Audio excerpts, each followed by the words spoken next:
Alrighty. Forgot the earpiece. At least it wasn't for 20 minutes this time, like in a couple shows ago. Alrighty, ladies and gentlemen, welcome back to Out of Touch. I am your chipper and jovial and journalistic host, Kai Schwemmer. Very, very excited to get into everything that we have to discuss today. Today, we're going to be doing something a little bit special, something we haven't done on the show ever, which is doing an interview. We're going to be interviewing a congressional candidate in the state of California, Dennis Feitosa. We're going to be asking him all the important questions. It's actually going to be a very basic interview. I don't know that much about him, but I was told he'd be a good guy to interview, so we're very excited to do that. I want to say just out of the gate. Okay, fit check. Hold on, fit check. Look at this, the Ralph Lauren tie, beautiful, beautiful. Thrifted, not thrifted, sent in by a viewer actually. Based. The button-down Oxford shirt, this is thrifted. The jacket, eBay, amazing. Tell me that I don't look like, what is it, regal? Tell me I don't look regal right now, okay? But thank you guys for tuning in. Be sure to share the stream literally everywhere. Twitter, Instagram, Facebook, YouTube, wherever you want to send it. Send it to your mom, your dad, your grandmas, your grandpas, your aunts, your uncles, your cat, your dog. Send it literally everywhere. I'm so excited to be able to jump into this today. Dude, we haven't had a feature on the show. Like, we haven't had a friend on the show or anybody on the show in months. Who was the last person we had? It was Chief Trumpster, if I'm not mistaken. So, yeah, it's been a good long time since we've done anything like this. And just, as we get started, be sure to support the show on subscribe, obviously. If you're on YouTube, make sure to subscribe on YouTube. That goes without saying. If you'd like to support the show, you can do so by sending a comment or concern or political insight or whatever you may have, or just simple monetary support. Nothing wrong with that. Good old monetary support to powerchat.live/kaiclips. It's there in the chat. Love you guys. Thank you for all the support you guys have been showing recently. As well, if you would like a full catalog, archive of all the content that I've done from before my mission, the stuff that you can't find on YouTube anymore, that is going to be up on the Gumroad, which is going to be in the link. So be sure to go check that out. It's $5 a month to subscribe. Super epic. You get access to a ton of content. And this week, very exciting news. This week we are going to be we're going to be diving in. Or not diving in. I'm in stream mode. We're going to be posting on the Gumroad and then later on the YouTube all of or most, and actually it's going to be a slow release, so not all of them at once, but we're going to be posting several of the unedited, or not unedited, but rather uncut. That's how Gentile we're getting. Uncut clips from the debates that we did at the University of Utah campus. Very excited for that. This was a part of the Reawaken USA tour. Also, yeah, Papa Clutch, some of you guys, Brenosh, yeah, all of you guys have already noticed. Unfortunately, we're back to the old studio, but stay tuned. We're in talks with some very key players, some very important figures in the works. We're trying to build a studio. So all of your super chats help support that cause, so that I can actually get into a real studio. I did change the orientation of a couple things in my room, so the green screen fits a little better now. So I'm a little bit more flexible, but you still see I've got like this narrow crop. That's just in order to make the fisheye effect, as limited as possible. But yeah, there's nothing wrong with the classics. Also, up on the Gumroad earlier this week and now up on the YouTube is the speech that I gave at the Utah March for Life. Many are saying, let's look at the reviews. Let's look at the reviews that people are saying. They're leaving amazing reviews. Some are saying, let's see here. We have, it's almost at 1,000 views here. Some are saying, wow, this guy gives us a young, non-alcoholic Michael Knowles vibe. Well, thank you very much, Tim Wright Family 740. Looking sharp, thank you so much. Great speech. Some are saying very well articulated individual right here. Well, thank you, Har3462. Jewberry, we love Jewberry. Quoting my words of wisdom. I appreciate you, Jewberry. Thank you so much. Generational run, I'm telling you. So epic. Thank you, Fugus Crustus 461. Love you guys. One guy sustained me. Thanks so much. I wasn't the general authority there, but nonetheless, thank you very much. So this is the way we're going, and it's much appreciated. And we will have these videos out this week on our, like I said, Gumroad first. I'm going to probably release them one hopefully tomorrow on the Gumroad, which means it'll be up on Friday on YouTube, and then I'll stagger them every other day or so for the next week until we run out of content. So hey, thank you guys so much for going there, subscribing. Additionally, yeah, just make sure you're subscribed and following all of the social media. Check the link tree, make sure that you're all caught up. And today we'll be getting into, of course, the news from Minneapolis. There is an interesting video that came out of our gentleman, the manufactured martyr, Alex Preddy. There's a video that comes out that shows, or seems to show, Alex Preddy getting into a serious altercation with police to the point where he literally kicked out one of the lights of their SUVs, one of the rear lights. So very interesting stuff.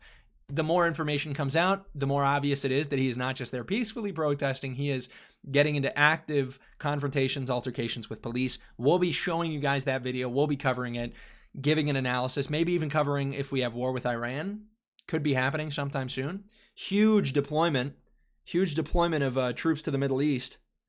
But yeah, it's been pretty crazy. You know, this Qatar base has got a lot of U.S. soldiers in it. Anyway, we're going to get started. We're going to jump over here to the Discord. And let's just say hi to the people that we got. We got Brenaj, Tatiana. Thank you for sharing the stream, Tatiana. Papa Clutch, Fire Falcon, 1600, Trey Serrano, Nefarious Titan. We're back up on Kick. I was told by a close friend that I had to get on Kick, so we're on Kick.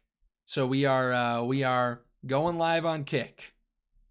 Kick and Rumble and YouTube and all the rest. JR Nosif, let's freaking go, dude. JR Nosif, love this guy. Want it to be real, not Ginny. Whoa, Coolio, 8830. Ninglendo, good to see you guys. And hey, let's let me make sure everything is set up over here on our call with Mr. Fatosa. I don't know if I'm gonna call him Dennis or if I'm gonna be calling him Mr. Congressman. Maybe we'll be calling him Defnoodles. This is what he's known by generally. But we'll make sure that this orientation is all set up so that you guys genuinely do actually get an opportunity to look at what I'm looking at. But without further ado, we're going to dive into that interview. And actually, let me think which way is going to be best. Now it's best if he sees me. Now that I think about it. Loker genuinely, now that I think about it, it's best that he sees me. So we are just going to move this over. Beautiful, beautiful. Hey, what's going on? Can you hear me all right? You're catching up on my stream. Sorry, it's a little technically, I'm a little technically inept. Oh, hey. There we go. I can hear you now. Okay, perfect, perfect. I'm a little technically inept. So give me just a second. I'm going to switch over so that the viewers can see you as well. I know I've got an attractive mug, but we didn't come here for me. Give me a quick second. We're going to change our orientation here. All right, everybody. And then in the chat, let me know if you can see and hear. What should I call you? Should I call you Defnoodles? Should I call you Mr. Fatosa? Is that how you pronounce it, by the way? Yeah, Fatosa. Okay. And it could be Fatosa, could be Defnoodles, could be Dennis, whatever you feel like calling me, really. I can go by so many different things. All right. Okay, well, hey, you're a congressional candidate, if correct. Yes. Perfect. You're filed? 30th?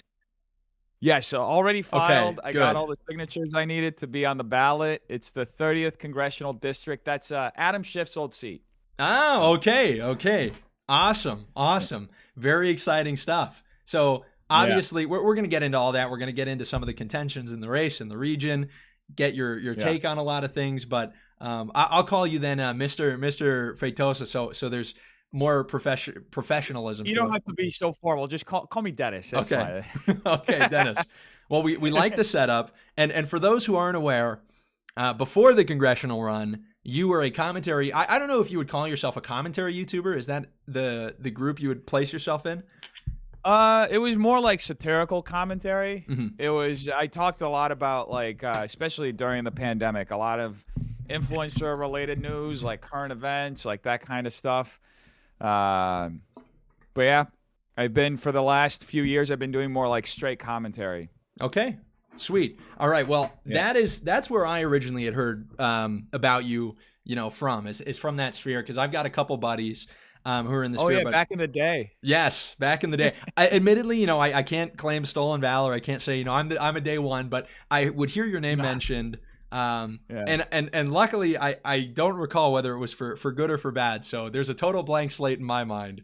I'm sure, Bro, as with everything, there's a mixed bag. Some of that stuff, like most of the content I was making, like between 2020 and 2022, was so cringe. I look back on it, I'm like, what was I thinking? Like, Well, that's actually one of the first questions I wanted to get into. Just knowing that you come from this commentary background, definitely just whatever it may be, producing media, not in like a political sense necessarily, or not in an electoral way.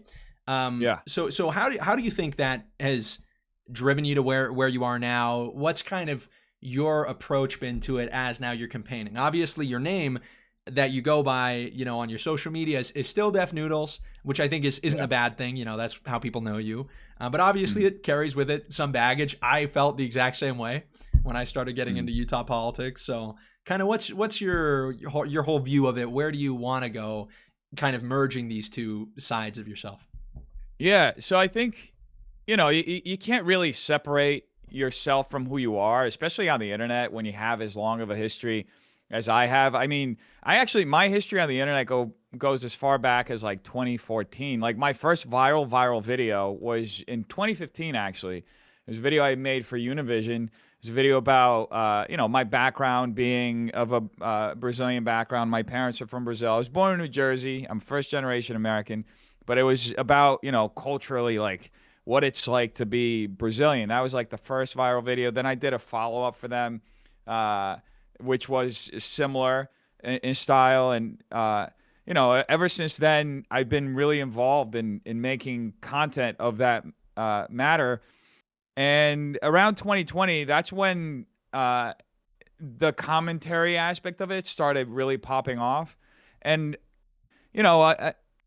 I've kind of embraced, because there were ups and downs, and I've embraced that journey. It's part of who I am, and I think it's also part of what a lot of people experienced, because especially the 2020 to 2022 era, I think that was really peak woke, and I think it helped a lot of people. Like, at least for me, like I'm Catholic, and I felt like my empathy was abused during that time.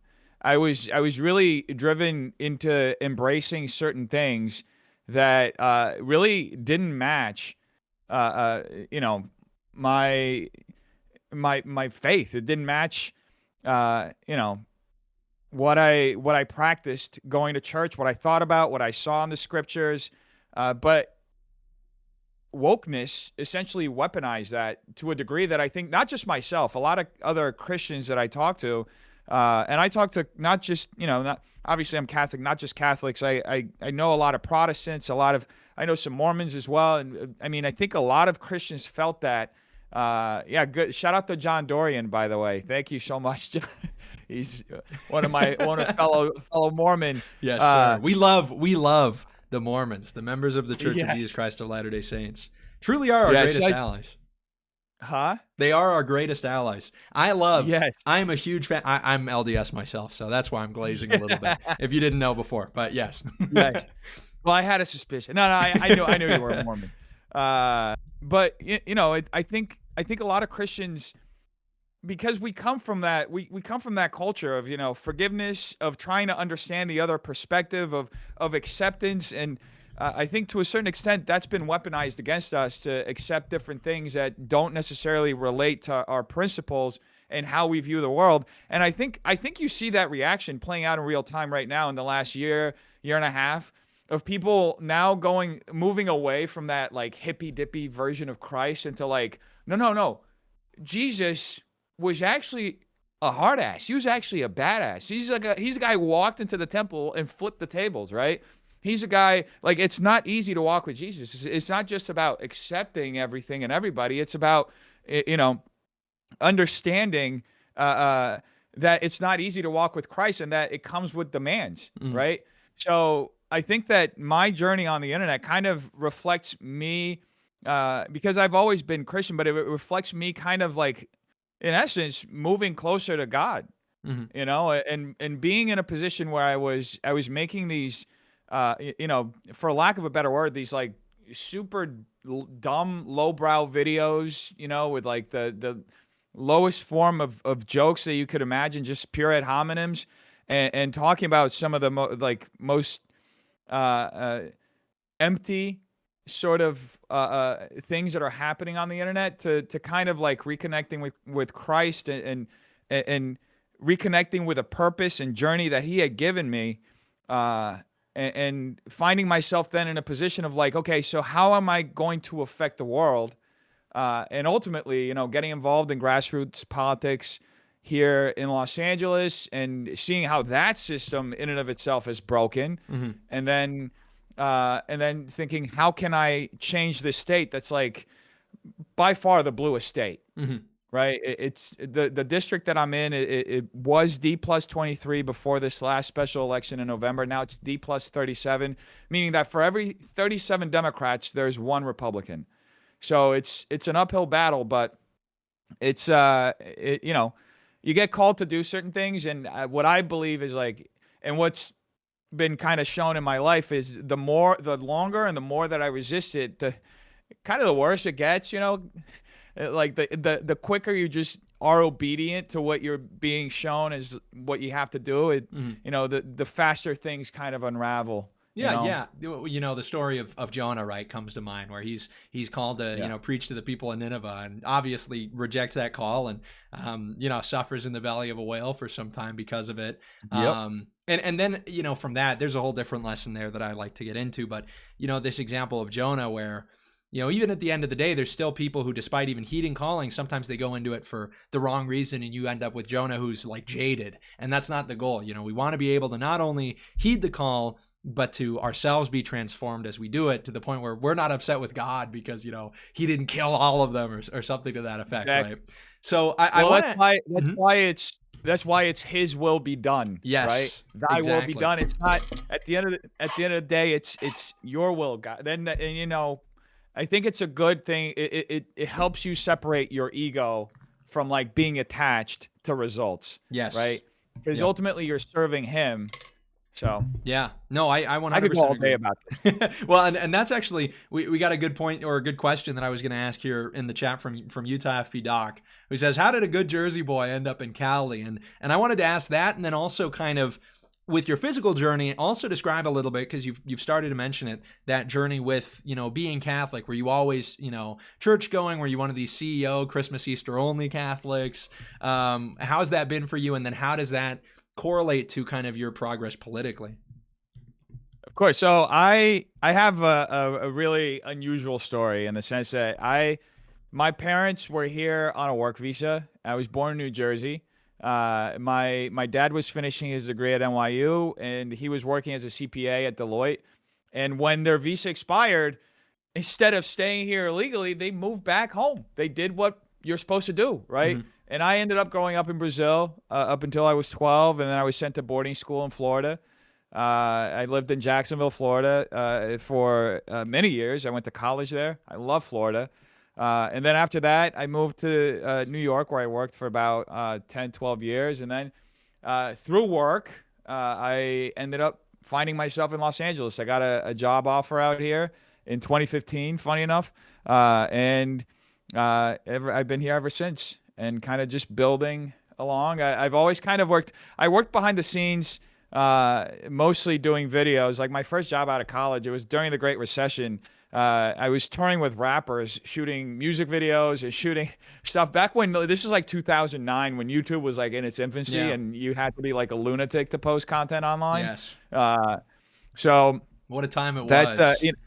huh? What a time it was, man. Now, Oh, now, it was now so you strange. can't post online. You know, everybody's a lunatic, and it's just normal now. It's not a Yeah. select group now. Everybody's infected. Yeah, the lunacy has normalized. Yes. Uh, and as far as my being Catholic, I'm a cradle Catholic. I grew up in the Catholic Church, going to church.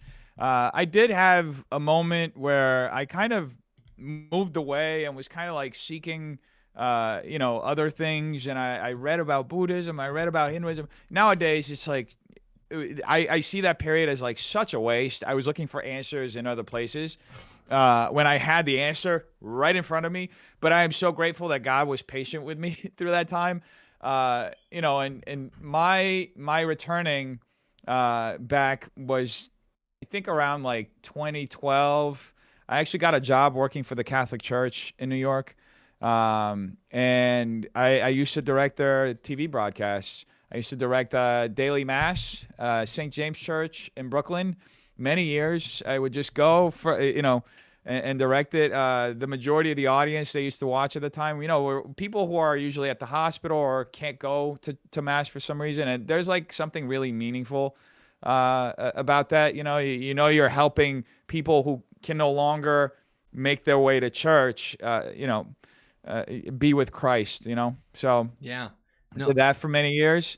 And then, I had a very specific moment. It was kind of, I think 2015, I keep going back to 2015, but that was like kind of a year where a lot of things changed for me. I had been married at that time, and I ended up getting a divorce that year. And, my family lives abroad. I'm here by myself, basically. Have been here most of my life by myself. And it was in that moment that I was like, it was kind of terrifying because I had nobody to fall back on. I lost all of my friends in New York because they all chose my now ex-wife. Mm. And I'm like, I'm just walking around town and I'm like, I am completely alone. And then in the middle of that, I had a realization. I was like, actually, I'm not alone. I have God. like, you know, so that ended up starting a new era of this journey of like just kind of meditating for a few years what it meant to walk with God, and that I was never alone. And it kind of took me a few years to actually just have that like understand that like I'm not actually alone. It's just so strange that nowadays it's like natural to think that he's like always with me, but back then it felt like strange. Like I'm actually not alone. He's always here, and he's watching me. And obviously there are demands that come with it, but he's here. Yeah. you No, know, I, I, that's huge. I think, there's man, there was a talk given by a general authority, one of the apostles in the Church of Jesus Christ of Latter-day Saints, who talks about he's actually Brazilian. His name is Elder Suarez. This guy's oh, awesome. Yeah, very yeah, good. And he describes kind of this idea of finding kind of the grandness, the grandeur in these things that seem mundane. And I yeah, like the way that you describe that, because I think especially if you are familiar with faith, if you've been religious your whole life, there are very basic truths that you kind of take for granted until you really mm, need them, until you really start to think that, God is present. He really does know me. I am his son. He really is listening to my prayers. And that once you start realizing just how incredible those things are, it truly enriches your faith a lot. So I love that you mentioned that. yeah, yeah. Faith is a big part of my life. I don't think I'd be anywhere near where I'm at, or I don't think I honestly, it's just such a grounding thing. It's just I always say, and I always say, whenever people ask me about anything, I'm like, my identity is like fully centered on Christ. It's like Jesus first, and obviously country next, and seeing how I can serve people in the best way. I think I feel like unfortunately, culturally, our country has moved so far away from that. Mm-hmm. And that's part of the reason, too. These are a lot of the conversations that we have in our group. We have a solid, like, America First, like, very much, like, Christian group within the LAGOP. It's, like, about, it's growing every day. It's about a dozen guys now. But, we talk a lot about, and we meditate a lot on the cultural and spiritual decay, especially seeing it in Los Angeles. In Los Angeles, it's like everywhere for you to see. Yeah. You just walk outside, especially in Hollywood, and it really it forces you to get even closer to God, but then every step you take, you kind of like, especially in politics where you're hyper scrutinized for everything, you're very meditative about it, right? Um, so it's really truly strange times. I mean, Yeah. No, big time. And that's actually, I think that's a perfect segue into kind of the meat and potatoes of the discussion. We've tackled a bit of the faith, and I'm in yeah. the same boat where I don't like separating them out too much. But I wanted your Mhm. take kind of, it sounds like, your faith is doing a lot to inspire some of the questions and concerns that you have running your Mhm. campaign, maybe some of the stuff that inspired you. What do you kind of see? How are you running this campaign? And what ways would you like to shape California? What are kind of the things that you're focusing on?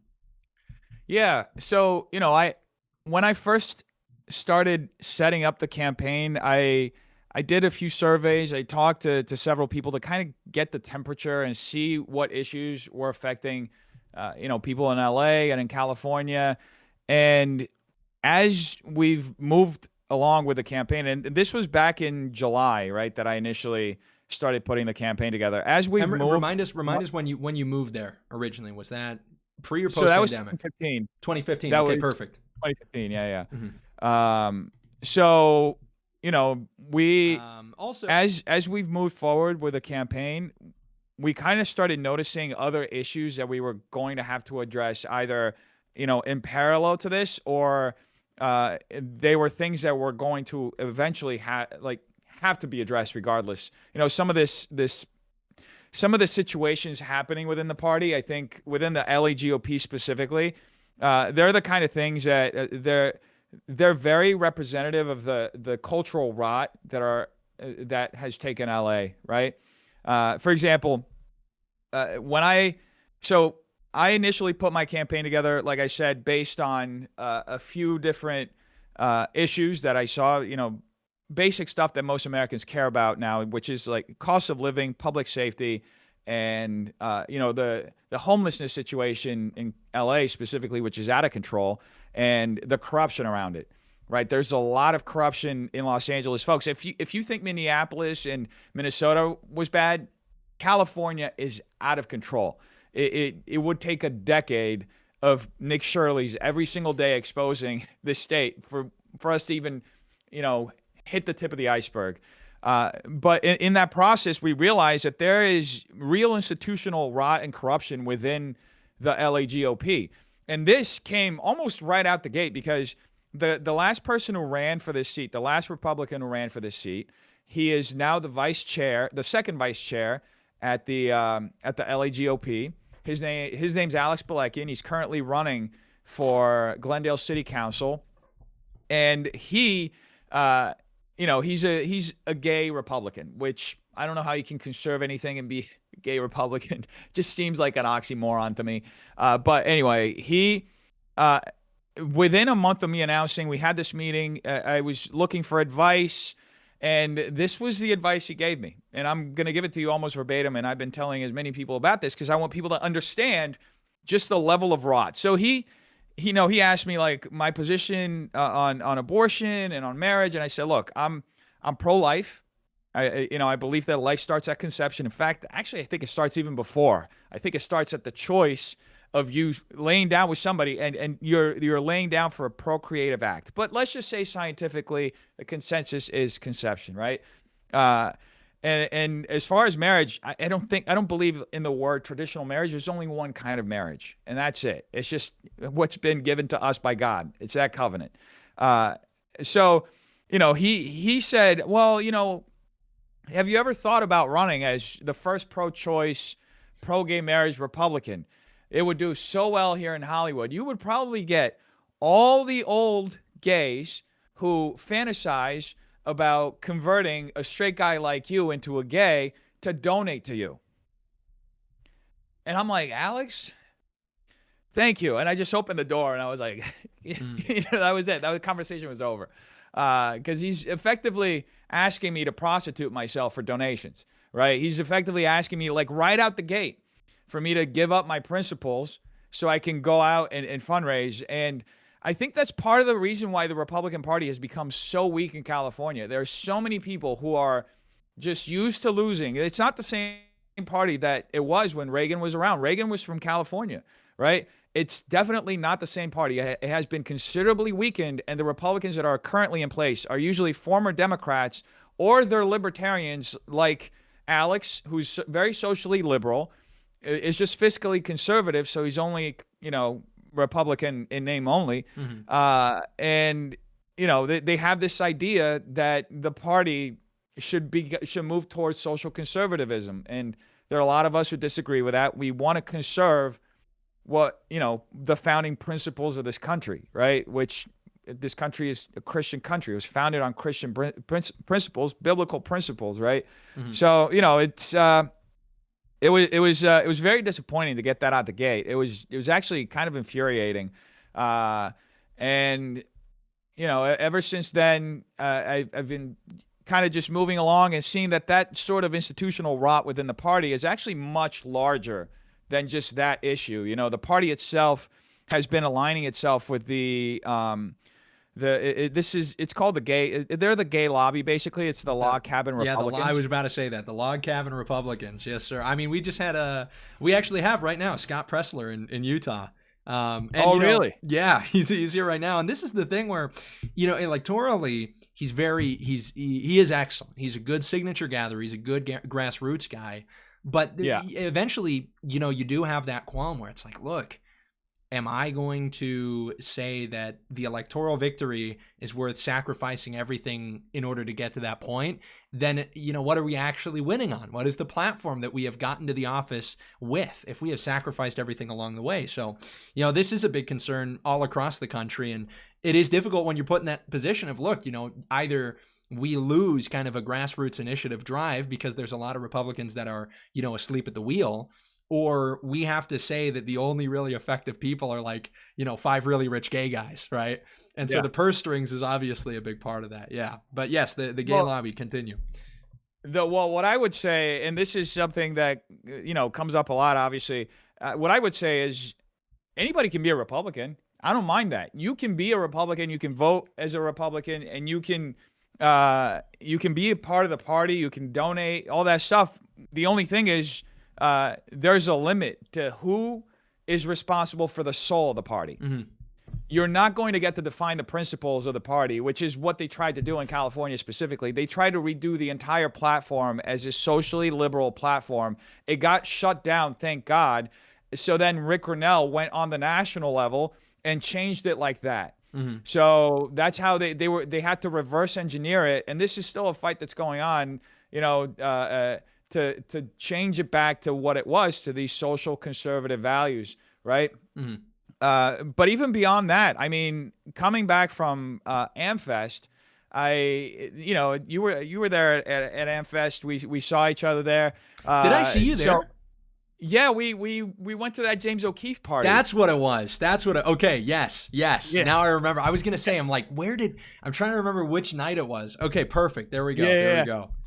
So, Which, by the way, I wanted to qualify that because to the audience, look, I was not watching the James O'Keefe strippers. I was not watching the MAGA strippers. I did not enter the establishment. I was outside hanging out, chatting with cool people, just for the record. But yeah, yes. Go on. there was an outside area. At AmFest, it became obvious that there's a rift in the party, right? That right now that we're watching the end of MAGA, right? And we're watching this very motivated and young America First coalition really sweep in. And it's a thing, even if people aren't America First necessarily and don't have the terminology for it and don't know where it comes from or what the principles are, there is that feeling that America should come first, that we're just sick of seeing our money being sent abroad to fight foreign wars or to fund foreign governments.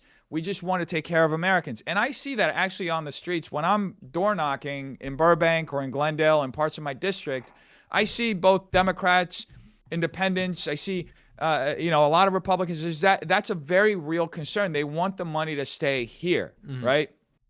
That said,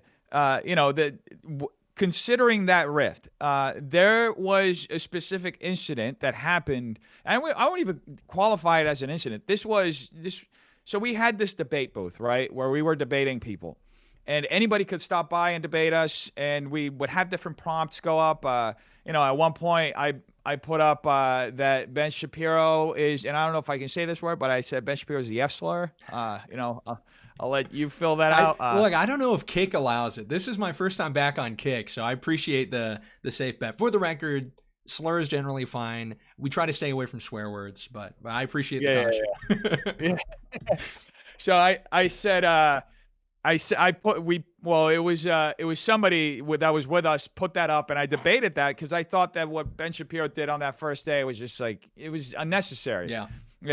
He just went after everybody, just created this really negative tone to everything, and it all became about all this inter-party drama when the reality was there. It's unavoidable. It's unstoppable. You're not going to change the movement that's happening in the party because it's a reaction to what we're seeing actively happening in the country, and it's a feeling that's shared by most Americans right now. It's a very tangible, real thing, right?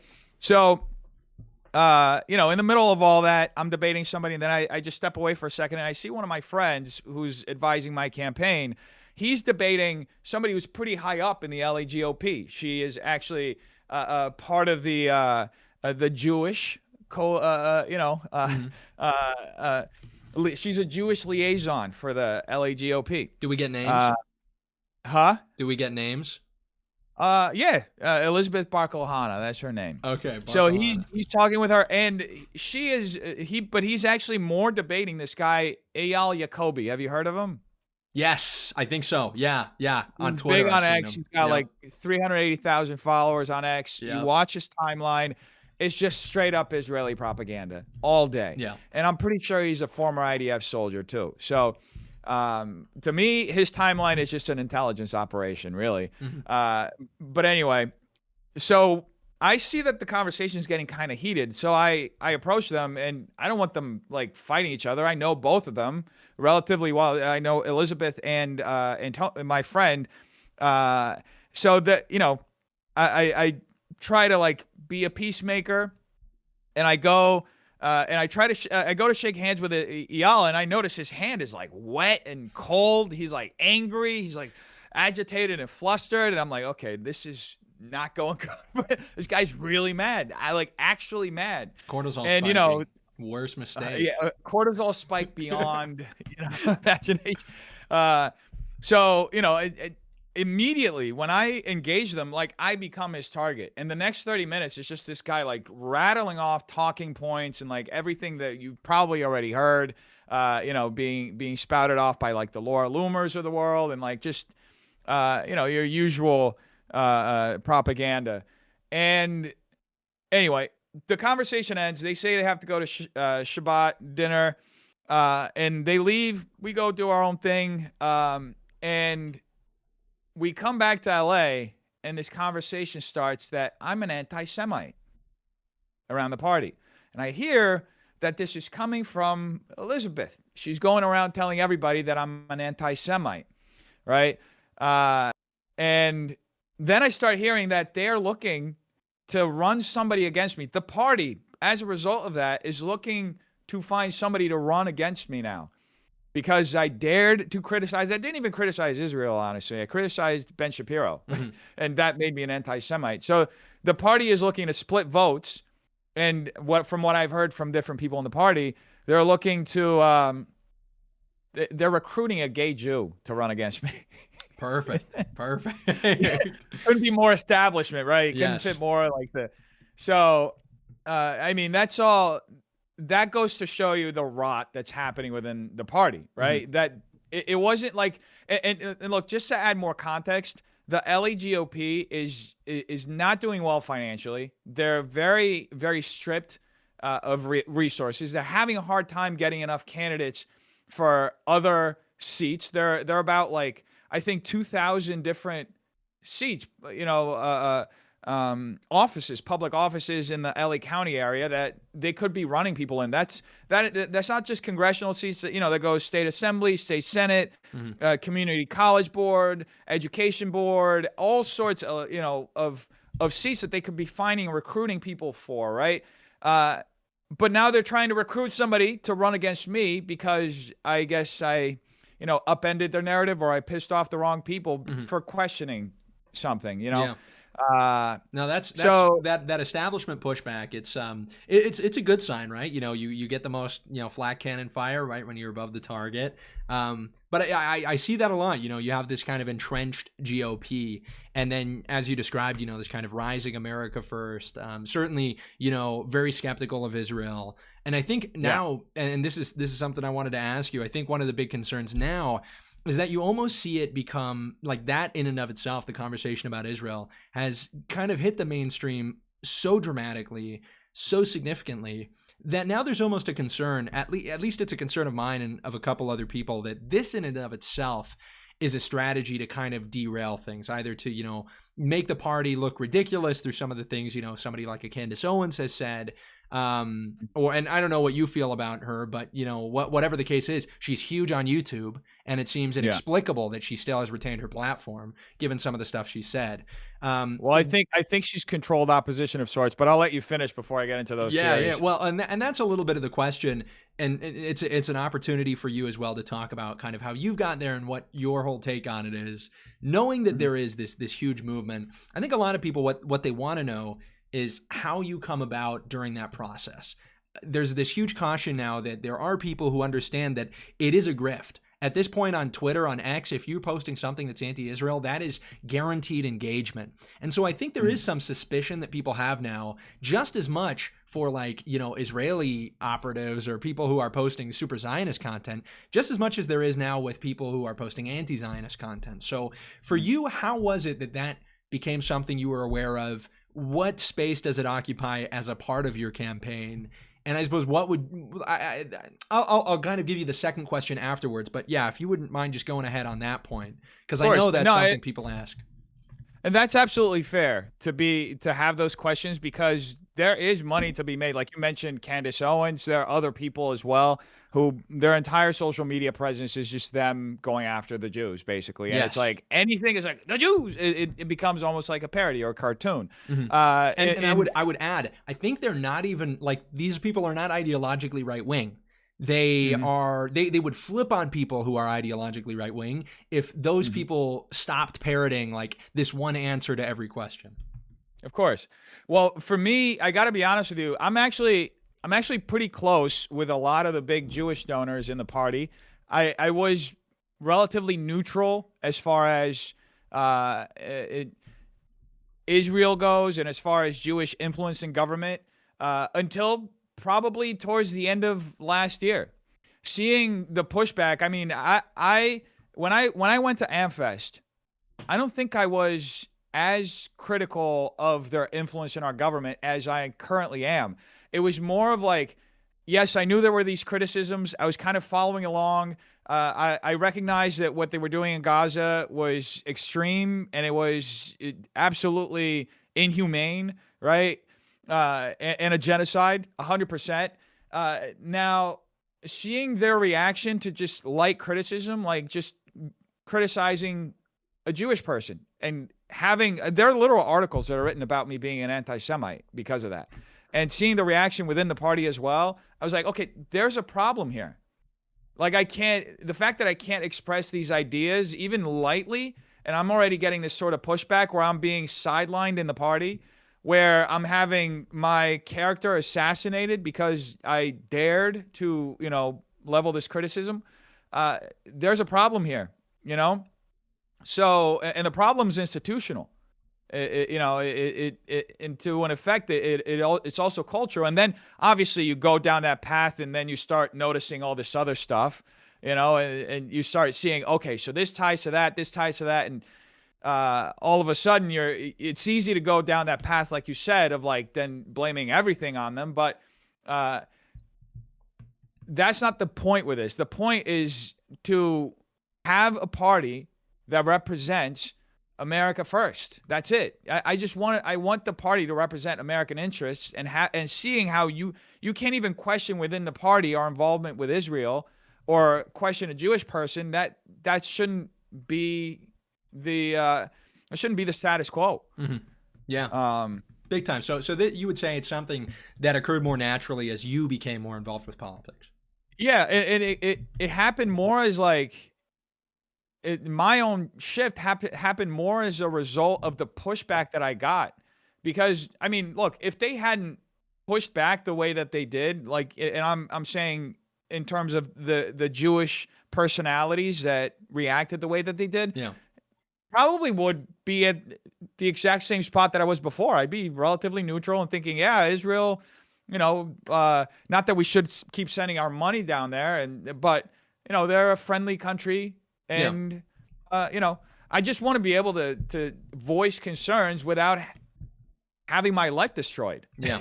And I, You know? I think that is the sentiment a lot of people obviously are sharing. And that's certainly, I think now that is the mainstream position.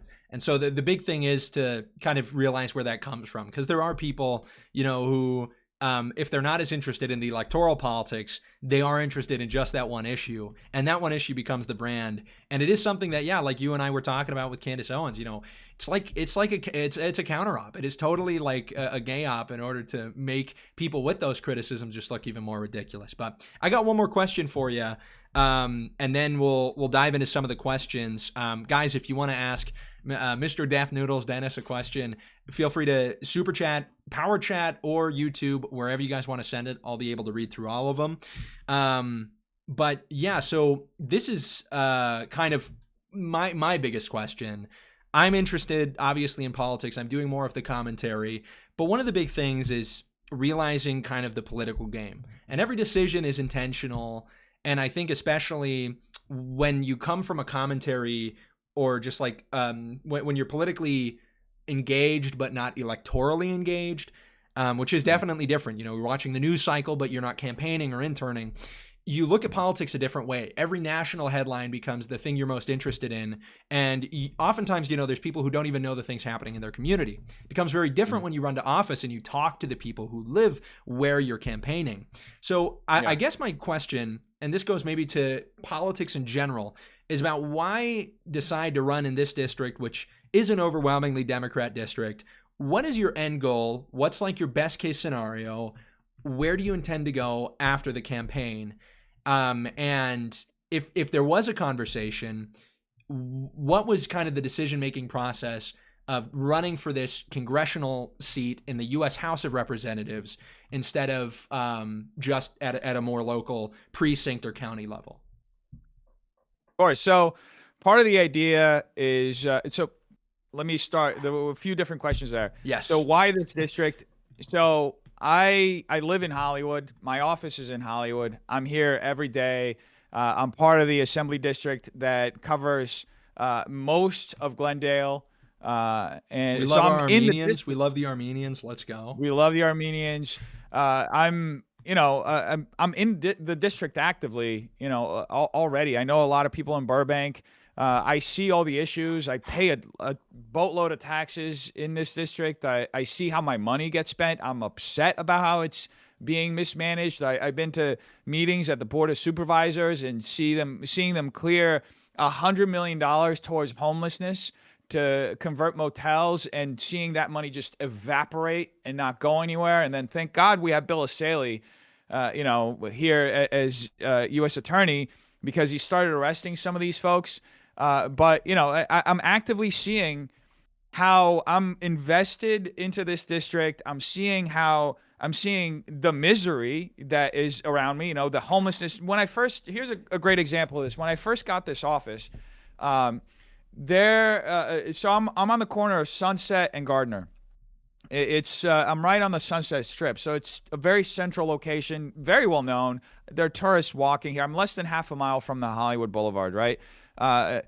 Historic area of Hollywood. You would expect, for the price that I pay and the taxes that I pay, that this is like the best place on earth to do business. Well, within a month of me getting this office, one person started camping out directly in front of my business's door. And immediately my neighbor's like, hey, you have to get this person to move, because this will blow out within just a couple of days, and it will cover the entire block. They weren't wrong. Within 2 days, they had covered the entire block. There were almost a dozen tents all the way to Sunset. And when I tell you that these folks were right in front of my office doing drugs, a lot of them had mental health issues. There was one trans person who was a prostitute who was just during the day turning tricks on a transparent tent. And this was the end of COVID. So there's a restaurant across the street from me. So you had children eating in the restaurant while this person's turning tricks inside this transparent tent for them to watch, this trans person. So, I mean, that's absolutely unacceptable. And when you call the city, no response whatsoever, right? And like I said, I'm paying taxes out the wazoo. It's crazy. I'm seeing my money just go into taxes and none of it being reinvested into my area.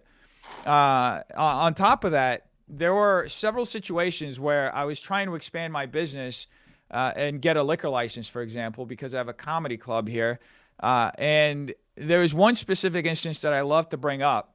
To get a liquor license in Los Angeles is not easy. It's $250,000 that you have to pay mostly up front, and it'll take you about 2 years to get it. And you have to meet with the city and go through all these inspections, and you have a hearing, and you have to pay for the entire process, right? And so I meet with this little bureaucrat downtown, and he's like on his laptop running all the numbers and doing all this stuff, and he starts laughing. So I ask him, why are you laughing? What's so funny? And he says, I've never had a small business owner here. And I'm like, well, that's weird. What kind of people are you meeting with? Well, usually lawyers representing investors, right?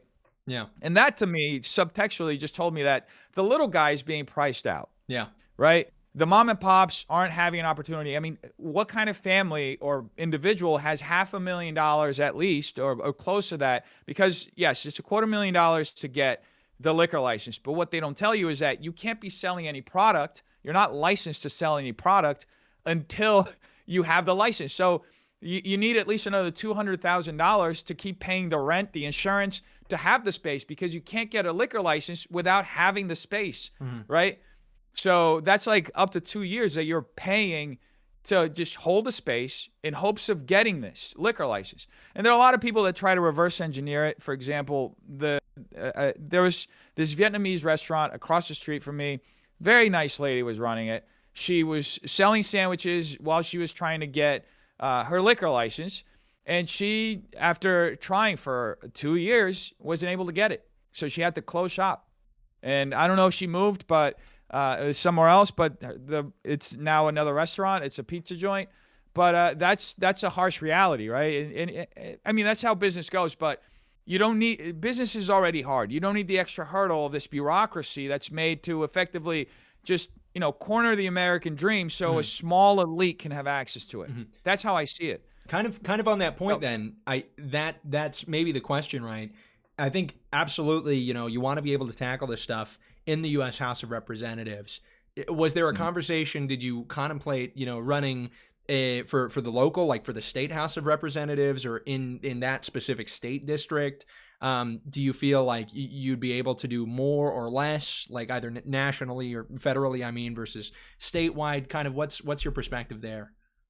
Yeah, so the part of the reason for why I chose the U.S. House of Representatives is because this is considered a safe seat, right? Strategically, Democrats consider this an ultra safe seat. It's like I said, a D plus 37 now, a seat now. So they're probably not looking at spending money here, right? They get a lot of their money through Act Blue and through all these other fundraising platforms that they have, and they just funnel money into these different, districts, and they target Republican districts, districts that have majority red, or they just want the entire state to be blue. And they're, after the redistricting, they're pretty much there. We're only going to have 2 or 3 Republican Congress people, right? So the idea is to run for one of these seats, these hyper blue seats, because doing so and running well, what happens is, and I'm going to use a metaphor to illustrate this. Let's say the Democrat operation is like an octopus, right? And let's look at LA County like the head of the octopus, right? The tentacles are spread out. If you attack the head, that causes all the tentacles to come in. So they're going to have to pull resources out of other battles that they're fighting, and you're going to weaken them to a sense where you can hopefully help more Republicans get elected in other districts. So, ultimately the goal is to win this seat, and it's possible. It's happened before. I mean, you have the example of there's one in-state example, Elizabeth Wong-Allers. She ran for state senate on a D+23 district, and she closed the gap down to 3 points. She lost by just a few hundred votes. There's another example recently. This was a reverse situation. It was in Tennessee. There was it was an R+23 district. This was a very disliked Democrat that was running there. Her tape went viral. She said she hates Nashville, right? I don't know if you remember, this case happened end of last year. She closed, it was an R+23 district. She closed that down to 3 points as well. She barely lost, right? So even an unlikable candidate can close the gap like that. So the idea obviously is to win. It's going to be an uphill battle. It's going to take a lot of reactivating people who are on the sidelines and door knocking and meeting people. But at the same time, minimum, I get Democrats to spend all these resources in a quote unquote safe district for them. And I open up races, 10 other races, and I could help 10 other people get elected because they don't have, all of a sudden, instead of thinking they're going to spend $250,000 into this district, they end up spending $10 million, and they don't have money for that other race. And, candidate XYZ wins that race as a result, right? Republican candidate XYZ. So it's a multi-front warfare that's, I'm thinking of it like a team. Okay. And do you have a coalition like that? Do you have other candidates in these different races? Oh yeah, we have other congressional candidates. We have state assembly candidates that we're working with. I have endorsements from state assembly, current state assembly electeds, state senate electeds.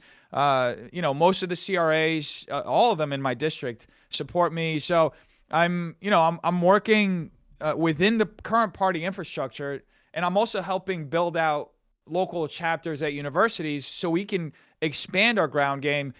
Because the idea is we're starting to take back the state, right? This is the beginning of the war, really. Yeah. I anticipate within 6 to 8 years max, we'll have flipped the state red. Okay. Well, I think that's a very, I hope you're right. I think the redistricting issue, this is really screwing stuff up a lot more than people think. And it's one of those things where, you look at it, you look at Texas, you look at just the movement for redistricting. I mean, this is going to open up, it has opened up a blue seat in Utah. Of our 4 congressional districts, one of them is now blue, and it's a +30 Kamala Harris district. So, you and me, we understand the same issue, and people never expect that to happen in Utah, but I think that explains kind of how pervasive it is, especially when it literally is just the government coming in and saying, nope, we're going to gerrymander it in this particular way. So I like the goal, and it's interesting as well to hear that strategy to kind of, be able to get some of these other races much more competitive than maybe they normally would be. I like that. Let's say, I'll give you 2 questions, and if you could do kind of a quick answer, because we want to get to the questions as well from the super chats, but let's say you're elected. What are kind of the 3 policies that you would implement, or the 3 reforms that are kind of your top priorities? Of course. So one of them, so obviously Congress is responsible for the purse, right? And this is how we can basically force this authoritarian Democrat state, it's been Democrat for about 60 years, into good policy, right? We can tie things such as, like, let's talk about cost of living first, right? I've already signed a pledge that I'm going to vote against any bill that raises federal taxes. But I also want to I'm going to work on a proposal where we tie federal funds to not only cutting regulations for local businesses, but also regulations for homeowners, as well as state taxes, for everything you can imagine, right? There in California, like, this is something crazy that I've been talking about with one of my advisors, but in California, they're double dipping on gas taxes. It's actually crazy. So they're taxing on top of the federal tax, right? It's something that shouldn't be happening. Yeah. Something that we can easily fix. In California, we're paying close to $5, if not more, per gallon, and it's part of the reason why everything costs more here, right? So that's one of the things that we're going to do. We're going to tie federal funds to that. We also have a serious issue with retention of police officers here we've lost the LAPD lost about 10% of its police force in the last 5 years. A lot of it is a reaction to the BLM movement, the ACAB, stuff that happened around that time, which Democrats are now disavowing. They're saying we were never part of that. No, that was part of your policy, right? So there is currently no incentive for a lot of these police officers to a lot of them are retiring and they just don't have the necessary replacement. And there are a lot of people who are being trained and going through the process and not staying in the police force because it's a brutal job, right? Yeah. Thankless. Especially in it's LA. A thankless job. Yeah. Exactly. And home burglaries are up as a result. Response times are longer than ever. I'm door knocking a lot, and I hear a lot of stories. Places like Burbank that usually are relatively safe. You hear every block we go, at least 2 homes have been burglarized in the last month. It's not normal, right? Cars are getting burglarized. I mean, it's so ridiculous that there was even a trend that was happening here in the Fairfax district where people overnight, they would park their cars on the street and they would wake up in the next morning, all their wheels would be gone. The cars would just be sitting on cinder blocks. It's ridiculous. But the idea would be to tie federal funds or to create federal grants to replenish our police departments, create more incentives to train more police officers. And then as far as the homelessness situation goes, we need, first off, in the corruption aspect, there's been over $25 billion on the state level that's been thrown at this problem. And none of that, all of that money actually is unaccounted for. Nobody knows where it went. There's no transparency, no state audit. At the county level in LA, they spent close to $2 billion in the last 5 years, doing motel conversions, quote unquote. $115 million of that money was given to an organization called Shangri-La Industries. And the owner, the founder of that company, was later exposed for getting that money that was supposed to go to motel conversions and renting out mansions for himself, throwing lavish parties for his influencer girlfriend, traveling on private jets. He was arrested last year, but this is what our tax money is going to funding. So it would be very easy to just go through and see if any federal money had been spent in that manner, if the state had allocated any federal money that just disappeared in this homeless grift, or the bullet train as well. That's another investigation we can look at. How many years has it been since it was announced? Bro, it's a joke. It's been so many years. But that could be an easy way to start holding the state accountable for the corruption that's it's everywhere. We have to do that, and we have to do that for on behalf of Californians, because the state and the county have just failed at being able to hold themselves accountable. To just paint the picture even further, our county controller, Kevin Mejia, far leftist, as far as you can imagine, just as far as our mayor, Karen Bass, who's a communist, by the way, was trained with Fidel Castro. She blocks every opportunity that every sort of investigation that he's tried to do as far as where the money has gone. She blocks it. She doesn't allow him to investigate because she's in bed with a lot of the NGOs that have been getting this money, right? She's in bed with LASA, which is one of the main homeless housing organizations here. It's been proven in emails. So, we have to bring accountability to the state. And we have to also flip the way the state has been trying to correct the homelessness issue here, which is they've been focusing on building housing first, for people who aren't necessarily ready for housing. I've volunteered for the last 2 years in Skid Row. Once a week I go there, and it's been eye-opening to see what a lot of people are experiencing.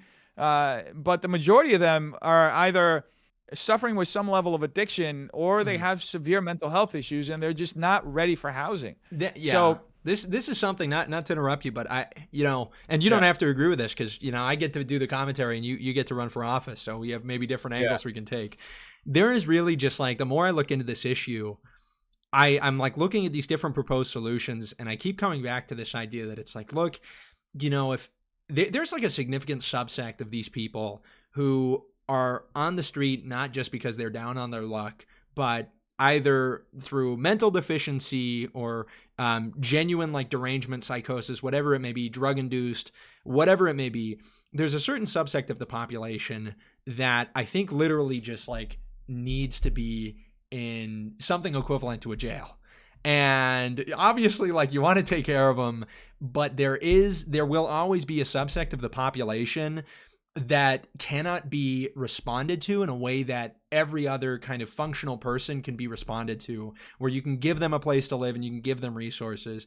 At a certain point, you literally just need people in a controlled environment, and that's where they have to stay, because I do believe there is a population that cannot be rehabilitated, that cannot be reintroduced, and it is oftentimes, not any fault of their own.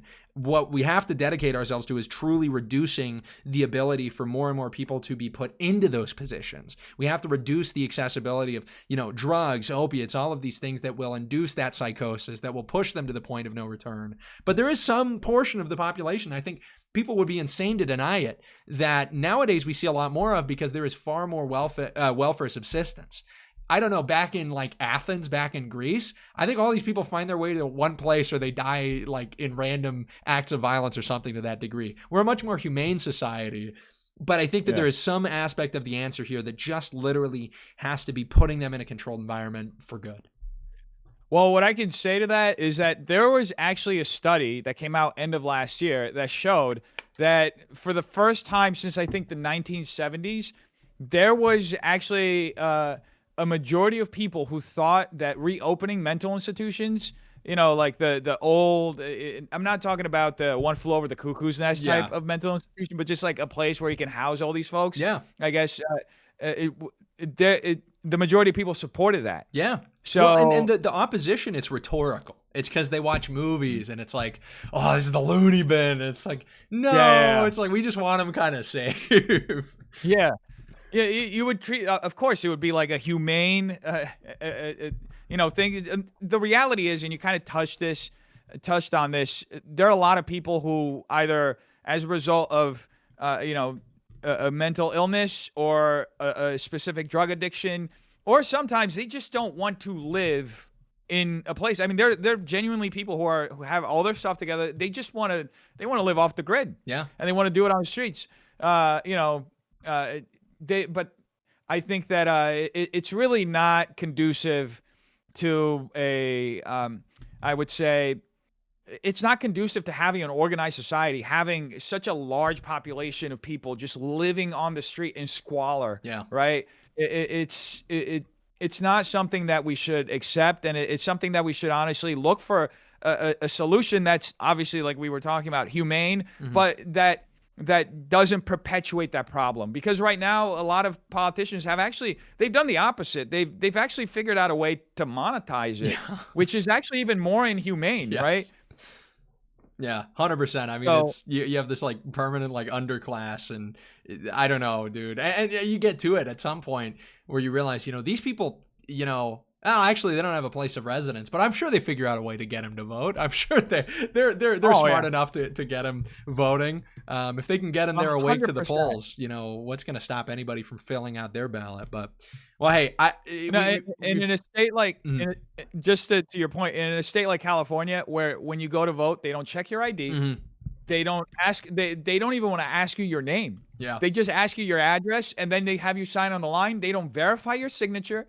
And then they give you an empty ballot, and you go and you fill it out. That's it. Yeah, it's crazy. Yep. The largest, California is the largest state, right? Is New York larger than California? I have to think as far as population goes. Oh, population wise, I think it's California. I think takes the cake. Yeah, the largest, arguably the most influential state in the union with the most congressional seats, and there's no control whatsoever on who's voting. Yeah, crazy stuff. Well, hey, that's awesome. We'd love to obviously see some proposals to clean that up too. That's a big issue all around the country. But let's jump into some of the questions that people got. I appreciate you seriously for your time. It's been a fun conversation. This is great. I love it. And let's start. Let's see. We had a super chat at the beginning when you were mentioning marriage. House of Israel 77 LDS user. Let's go says, regarding marriage, given to us by God, by the covenant. Perfect. All exclamation or all caps. So well done. You had a good reply for Mr. House of Israel. Thank you for the 5. And now we've got a contentious one. And this one, I'm just going to let you take it because, like I said, I don't know enough about your commentary videos from before. But there's a question for Defnoodles from Mega ED Productions. Says, what was up with the daily uploading 1-minute garbage videos, suicide baiting on Reddit, deleting everything, and 2 months? I'll let you take that. Well, I mean, I was at one point I was making entertainment videos. That's really what that was, and I took a step away. So I reflected a lot. I thought about, I thought about what I wanted to do with what the gifts that God has given me, and it just pushed me in this direction. Honestly, I think that it's very easy, especially in this business, to kind of lose sight of things and kind of lose sight of yourself as well as you lose sight of things. And I think that happened to me definitely at one point. I think especially around 2022. It was by far one of the most difficult times of my life. And it really forced some reflection. And I was pretty close to God then, but it just like, it kind of set a fork in the road. It was like, what are you going to do? You have this. Are you just going to keep walking this, easy path that's basically a money printer, and you can just keep selling your soul and your integrity so you can keep doing this stuff? Or are you going to walk the straight and narrow where you actually have some sort of positive impact? And I had to make a choice. And honestly, it wasn't an easy choice. I lost a lot making those choices. And I'm still losing, obviously. It's always the kind of thing when you make decisions to stand on principle, you're always going to lose something, right? And it could be money, it could be material, any sort of material things, could be relationships, but it's not easy. That's why Jesus is that specific when he says that he doesn't say specifically that he didn't come here to bring peace, that he came here to divide, parents and children, that they're going to... Came not to bring peace, but a sword, yeah. Exactly. So, yeah, it's not easy. I had to make a choice. That's what that choice was. And I'm actually happier than ever that I made that choice, because some of the darkest moments of my life were moments where I was effectively doing things just for the views and things just to satiate the algorithm. I have never felt as miserable as I was in those moments. Though, and it's ironic because that's the most money I've ever made in my entire life. It's almost like and you actively feel your soul like leaving you every time you upload that kind of garbage, right? Yeah. You're like, you make it and you're like, you feel empty afterwards. You publish it, you see all that engagement, you see all that money in your bank account. It means absolutely nothing because you're selling yourself. Yeah. So no, I can definitely, I resonate with that a little bit. There's plenty of stuff I said. I had the, benefit of having a 2-year religious mission, which allowed me a lot of time to reflect. And I would think about stuff that, we even had stupid bits. Like one of the bits I did before the mission is, Suckle Gang, which was just like this tongue-in-cheek kind of reference to, breast milk and like the health benefits. But, I look back and I'm like, although funny and although the, kind of the scientific points we made totally true still, I came back and I'm like, this really isn't the way I should be composing myself and the way I should be presenting myself publicly. I look at kind of the way I was speaking, even if it wasn't, foul language, my intent and all of that, I absolutely reflected a lot more on it than I had before. And so I'm very grateful for the opportunity that those 2 years gave me to kind of reflect on it. And to come out with things that I wanted to change. I don't think you should live your life with a ton of regret, but you're stupid if you just forget everything and don't allow it to inspire some changes. So I think that's a really reasonable answer. And it, like you said, if we're looking, and I don't know enough about your background, right, to really make a lot of huge character judgments, but certainly this YouTube career is lucrative. and the kind of content within the commentary and satirical commentary community that, you know, was really the meta at that time, super lucrative. And politics, especially starting off, especially in races where, you know, you're really fighting, it's not as lucrative. And so I suppose then just one more question in that regard, building off of it, do you see politics being the thing that you continue doing for the rest of the foreseeable future? If things don't go your way in this election, what do you think you're going to do? Are you going to try and campaign again at a different level, or what do you see happening? No, I'm in it for, I honestly, I don't see any other trajectory other than the trajectory that I'm on. And we're actually building a community. Like I said, it slowly grows. You know, we're always adding 1 or 2 people. You know, we got pretty much a dozen people now. That it's a pretty tight knit group, and we're pretty intent on bringing the Republican Party in California back to its roots, back to its principles. And obviously, I'm in this race to win. If I don't, then, you know, for whatever reason, we still have a plan afterwards. We're building an organization. We're actually building several organizations. We're building grassroots organizations for young men, young America First men. We're building chapters within different universities around my district. So the idea isn't just it's not just in the short term about this race. It's lasting impact. Right? It's how we can turn the state red. Like I said, it's going to take about 6 to 8 years to do that. We're on like a George W. Bush, Karl Rove type plan, you know, when they flipped Texas. So we have a very clear strategy on how we want to do that. We believe that California California has been the cultural center for the world. And ultimately, if you want to defeat wokeness and this sort of ideology, you have to go to where it started, which is San Francisco, it's LA. It's the 2 cities that have perpetuated it the most. This is not just a political war, it's also a cultural war. You know, I have this comedy club where we do these shows, and we just did a show this past week, and it was all conservative comedians. They're all right-wing comedians from all backgrounds, right? And that's something that you don't get in Los Angeles. In fact, here's a little anecdote. The booker from the Comedy Store up until a few months ago was this white lesbian, and she would specifically not book white men.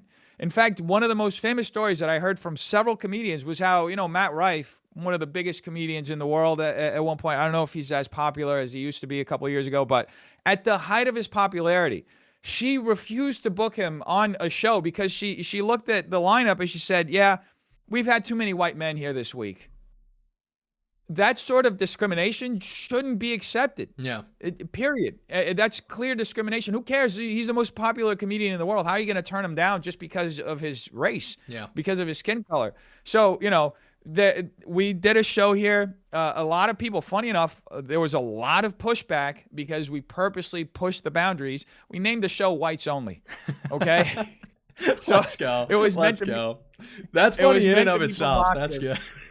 Yeah, it was meant to be provocative, but we had people who work and perform at the Groundlings, people who work and perform at different comedy institutions here in Los Angeles, who literally got threatened that they would never work in this town again for merely being put on a show. And by the way, the show is named Whites Only, but we had people of different racial and ethnic backgrounds on it as well. It was just supposed to be a joke, right? It was like a whites only and a black guy and a woman with an actual vagina and, you know, that kind of stuff. Like, so this war is like a multi-front war. It's not just the politics side, it's also the cultural side.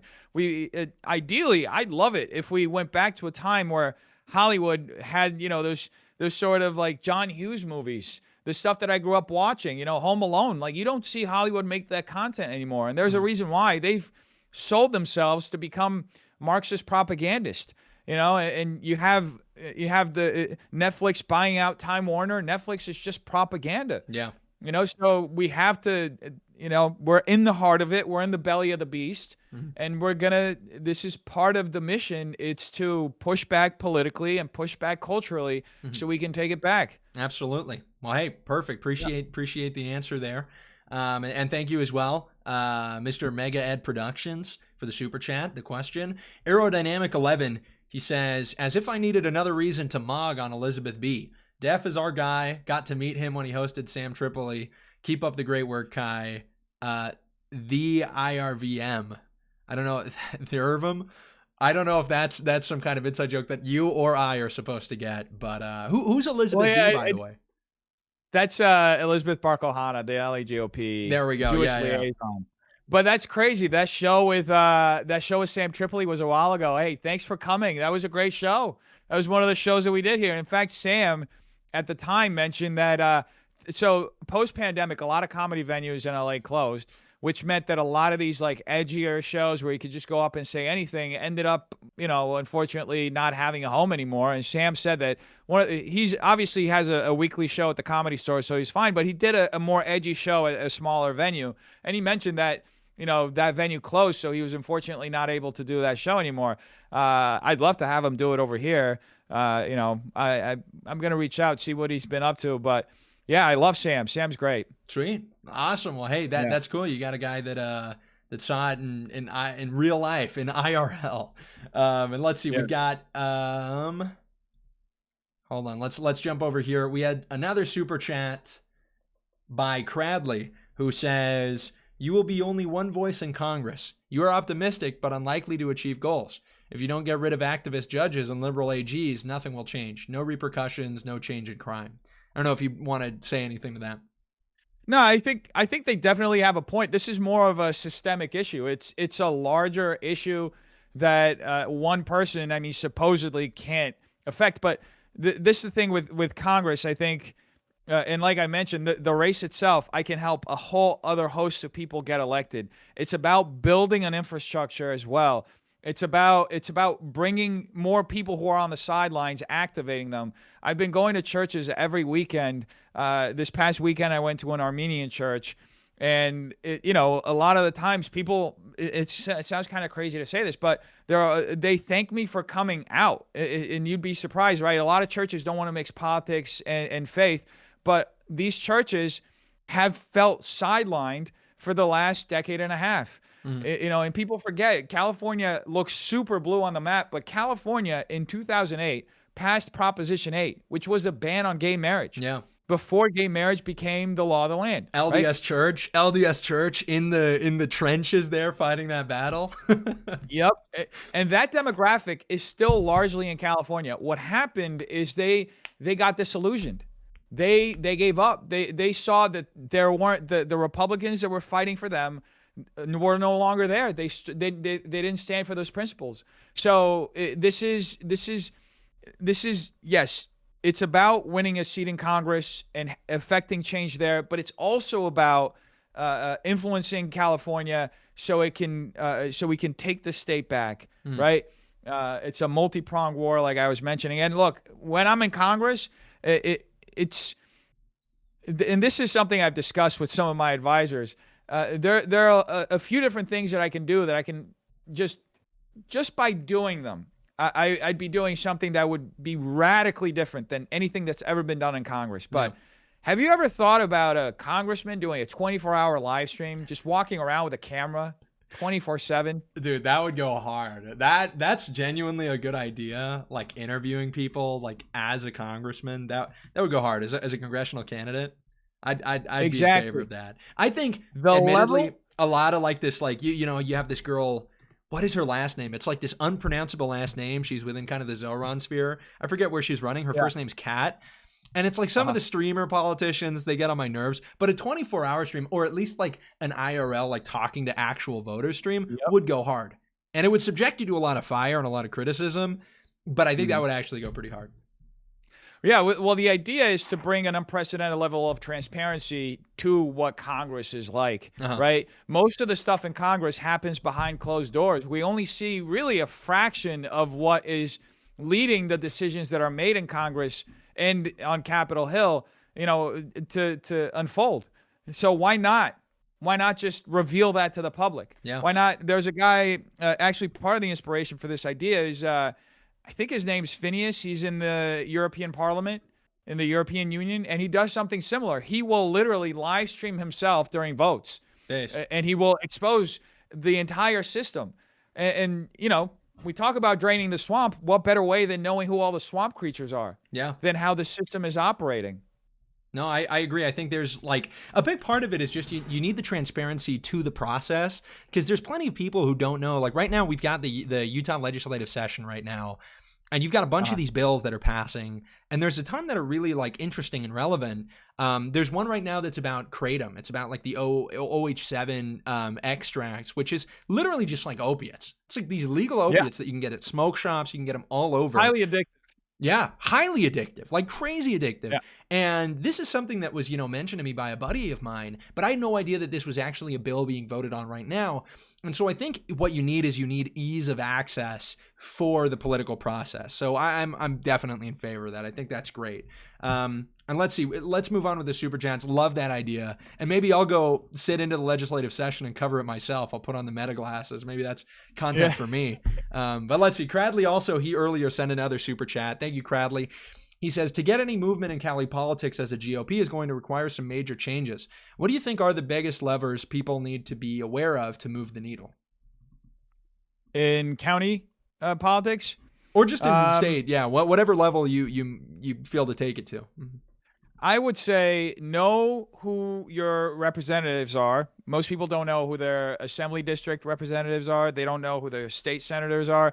They don't know that they have an assembly district. Yeah. They don't know who's in their central committee. They don't know that when they're voting in elections, they're voting for the members that are going to be a part of that assembly district. Those are publicly elected offices. There's 7 spots. So try to find out who those individuals are, because they make decisions on how the party is run. They're part of the vote, right? I mean, I think familiarizing yourself with the process, and unfortunately with California, the bureaucracy is gargantuan, right? There's so many offices. Like I said, just in LA County alone, there are over 2,000 seats that are open, that are up for election in the next election. It's a huge amount of people who are going to be elected in office, and a lot of these races go up uncontested. You'd be surprised. Sometimes it's just one person on the ballot. Yeah. There are races that, and you don't necessarily even need a lot of money. Some of these races, I know, for example, some folks who ran for local seats and spent a couple $100s and got elected into office. Literally. Right? Yeah. I'll say at the precinct level, just to kind of add my 2 cents in here, Utah's a little different. It's not as populous, but the precinct is the most basic level of political organization that a state has. And the precincts, Utah's interesting because we have a caucus. We have got a caucus within the party that convenes, and it's not, the direct primary that most states have, like California has, which actually makes it in some ways easier and in some ways more difficult. It's like the difference between a direct democracy and a representative democracy or republic. And at the precinct level, you're 100% right. It's like we look, and the Republican Party, the GOP looks and compiles, okay, do we even have people running in these races? Who can we get? And you'll often find that your state GOP will throw you resources in order to have somebody running for that seat. And I think that's huge. And once you're there, you're a part of the state central committee, or you're part of the county committee, right? And you will go to those meetings, and you'll actually have a voice in the direction the party takes going forward. So I'm glad you mentioned that. That's a big thing that I'm trying to get people more involved in, is actually running for those seats that, like you said, go uncontested or they're just open, right? Yeah. And all politics is local at the end. Yes, the national level is what everybody's looking at. That's what generates the headlines and everything. But at the local level, that's really where you have the most impact if you want to really change and affect your community. 100%. Well, awesome. Let's see if we've got any more super chats here. We got a $10 super chat from Meow Groiper. We love you, Meow Groiper. Big meow to you. He says meow. Predictable. Love this guy. We got to play Rainbow Six Siege again sometime, big dog. So he's a good friend of the show. And let's see. I think that was it. I think we're all caught up. Let me double check to see if any came through Power Chat. I think we're all cut up. Asian Mormon had some huge super chats. Want to give a big thank you as well to you. I'm not sure if they were directed to you, their message list, but nonetheless, we'll announce them here. Thank you for the $88 and the $12. Huge super chat, and we'll put a W in the chat for our boy Asian Mormon. I got a J Dogs because he sent over J Dogs money. If you're ever in Utah, you got to try them. They're these amazing hot dogs. So J Dogs. J Dogs, so good, so good. So What's good about them? Like, what do they come like loaded or? So they have like a specific selection of items that you can put on. It's almost like a Subway just for hot dogs. What I like about it is that there's 2 menu items. I mean, there's fries as well, but it's like you either get a beef hot dog or a Polish hot dog, and you can load up banana peppers, pickles. They've got a sauce that's really good, jalapenos, sauerkraut, and I think one other thing. And you can choose which of those toppings you want on it. And that's it. Yeah. And it's like $6. They're big. It's just easy. I don't know. I'm a big fan of these places, these establishments that just have simple menus. I mean, California, you're the kings of In-N-Out. We have them in Utah too. People don't know that, but you have In-N-Out in Utah? Yeah, nobody knows that. Isn't that crazy? That's great. Yep. Yeah, I love In-N-Out. I love it. So anyway, those hot dogs, by the way, sound terrific. Now I'm hungry now. I may just go out and we have Pink's over here. You ever go to Pink's? I don't think so. And I go to California all the time. Like whenever I'm there, I'm in the district that you'd be representing. It's like I'm always either in Hollywood or I'm kind of Beverly Hills. I've been in Culver City a couple of times, and I've spoken, at UCLA, UC Irvine. Is UC Irvine within your bounds? It's about an hour from here, an hour and a half. Yeah. But anyway, love that place. But you're right.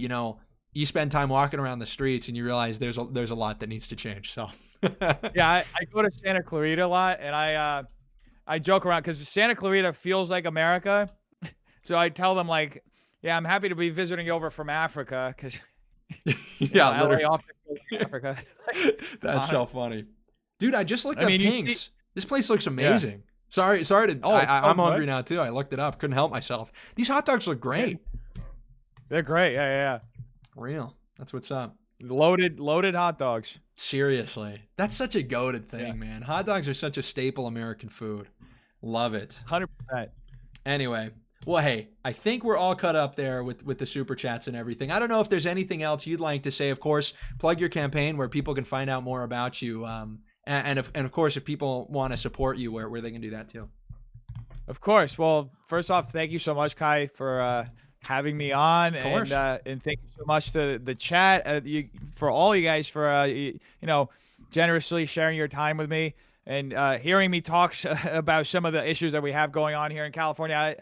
I always have to kind of gauge because there's so much of the stuff that happens in California ends up becoming national news. Mm-hmm. So I don't know if people are sick of hearing about all the issues going on in LA and California. So I'm just grateful that we're able to get the word out and people can start understanding what's happening here, because the goal is to contain this here. Look, if Newsom becomes president, which is unfortunately a very real possibility, that could become our state could become the whole country. Yeah. So it's good that we're aware of this right now so that we can avoid that from happening. Now, if you want to know more about my campaign, one of the easiest ways is you can just go to my website. It's Dennis for Change, DennisForChange.com.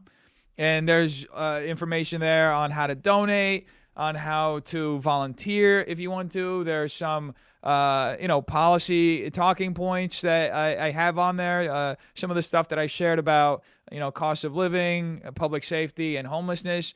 And if you want to get in touch with me, that's also a good way to do it. If you want to, get in touch with me on social media, you can do it through my usual social media accounts, which are Defnoodles,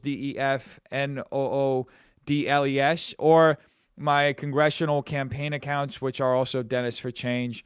And yeah, thank you so much, Kai. I really appreciate you. Of course, Dennis. Great to have a better sense of who you are, meet you more formally, and thanks for coming and talking to us. We appreciate you. Have a good one, man. Thank you so much, everybody. God bless. All right, take care. Oh, empty studio. There we go. Hey, what's going on, guys? Hey, thank you so much. Thanks again, of course, to Dennis. That was a wonderful show. I had a blast getting to know him. I'm sure there's going to be people who are much more familiar with commentary and, are familiar with this stuff from before, who wish that I would have asked him questions. Hey, I'm the politics guy. As much as I know some of these people from the commentary sphere, it's only tangential. So I'm going to ask him about the policies. I'm going to ask him about the mission. But yeah, from what I heard, great stuff. I think that's kind of the big question, right? Is the tactic of, what is our strategy to win? And it's interesting. I actually hadn't heard this octopus angle. The octopus angle of, attacking this supposedly super Democrat plus district. The worry, right, is that they don't even push back. The worry is that they say, well, this is going to be ours anyway. But if there's significant enough traction, this obviously is something that becomes viable, or at least distracts from some districts that are maybe more competitive. I like that perspective. I don't know if I would endorse that perspective. It's difficult though. Like in California, you have to do whatever you can, and it is really tough. And to some extent, you do just have to kind of exist a little bit out of the system any way you can. But anyway, we've been going for a while. Big thanks again to Dennis. Big thanks again to every single one of you guys who have super chatted. Huge W again. I can't say it enough. A huge W in the chat for our friend Asian Mormon. I did the classic. I posted it as well on my Instagram story. I got the J-Dog, the beef. I go beef dog. I think he said he likes Polish dogs, whether they are the animal or whether they are the hot dog. That remains to be seen. If he's got an Asian appetite, you never know. But nonetheless, that's basically the order is I get a beef hot dog and I do everything but jalapenos because I'm a white boy. Look, I'm not ashamed to admit it. I can't handle all that spice. Man, who you think I am? Hey, man, y'all thought that I served my mission in Mexico. Oh, en México, cabrón. No, yo lo serví en Argentina, papá. And for that reason, I can't be eating all that spice. And the Argentines are even worse than the Americans. They're even worse than the gringos. The Argentines, you give them a little bit of spice, they explode. They literally, they blow up. They shatter into pieces. The remains are, all over the wall. It's bad. They can't handle it. So here I was, I'm a stupid gringo. I thought, everything south of the Mexican border, the U.S. Mexican border, I thought everything south of there was going to eat spicy food for life. But that is not the case. It is not the case. They do not be eating a lot of spicy food down in South America, down in Chile, and down in Argentina, man. They are not eating it. They are like eating it in Mexico and in Cuba and in Puerto Rico and in La República Dominicana, but I am not. They are not be eating that in Buenos Aires. They are not eating that because it is too spicy and because they are all Europeans, man. They're all Europeans at the end of the day. Anyway, Jugheads incoming? No flipping way. We got the Jugheads in the kick chat. What's going on, Progon? What's going on, Deb Teeter? What's going on, gentlemen? Thanks for being here. Did you watch Andrew Wilson go on Joe Rogan? I did not. I wish I would have seen that. I say I wish. I can literally watch it like right after this stream ends. And part of me was thinking about reacting to it. But hey, I don't know if we're going to do all that. It's already pretty late. We've been going a lot longer than I originally thought. Gentlemen, hold on a second. I got to message a buddy of mine who I was going to go to the gym with. Un momentito, amigos. Yo tengo que enviar un mensaje a mi amigo. What is on my phone screen, dude? Feels like wet. Feels like maybe it's condensation because it's like cold but warm. Like my body heat is... Okay, it sounds a little sus. But anyway, I got to message a buddy of mine just because... Oh, a Catholic account followed me. That's a girl. It's a Catholic girl. Guys, should I follow back this Catholic girl that followed me? Her name is Kai? That's crazy. Her name is Kai. Okay, guys, I followed her back. Guys, I can't help it. I can't help it, fellas. What am I supposed to do? Let me see. I gotta message my buddy real quick. Maybe he texted me.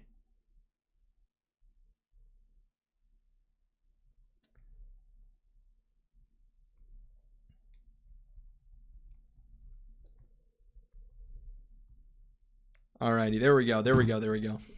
Message sent. Show the pretty vid. Yeah, we're going to go over that. That is one thing that we're going to do. I wasn't going to do it, and then I thought about it, and it's like, dude, we got to go over this because this was so crazy. Yeah, flirt to convert. Chapter 14 of Preach My Gospel. Hey, what's going on? Is something missing in your life?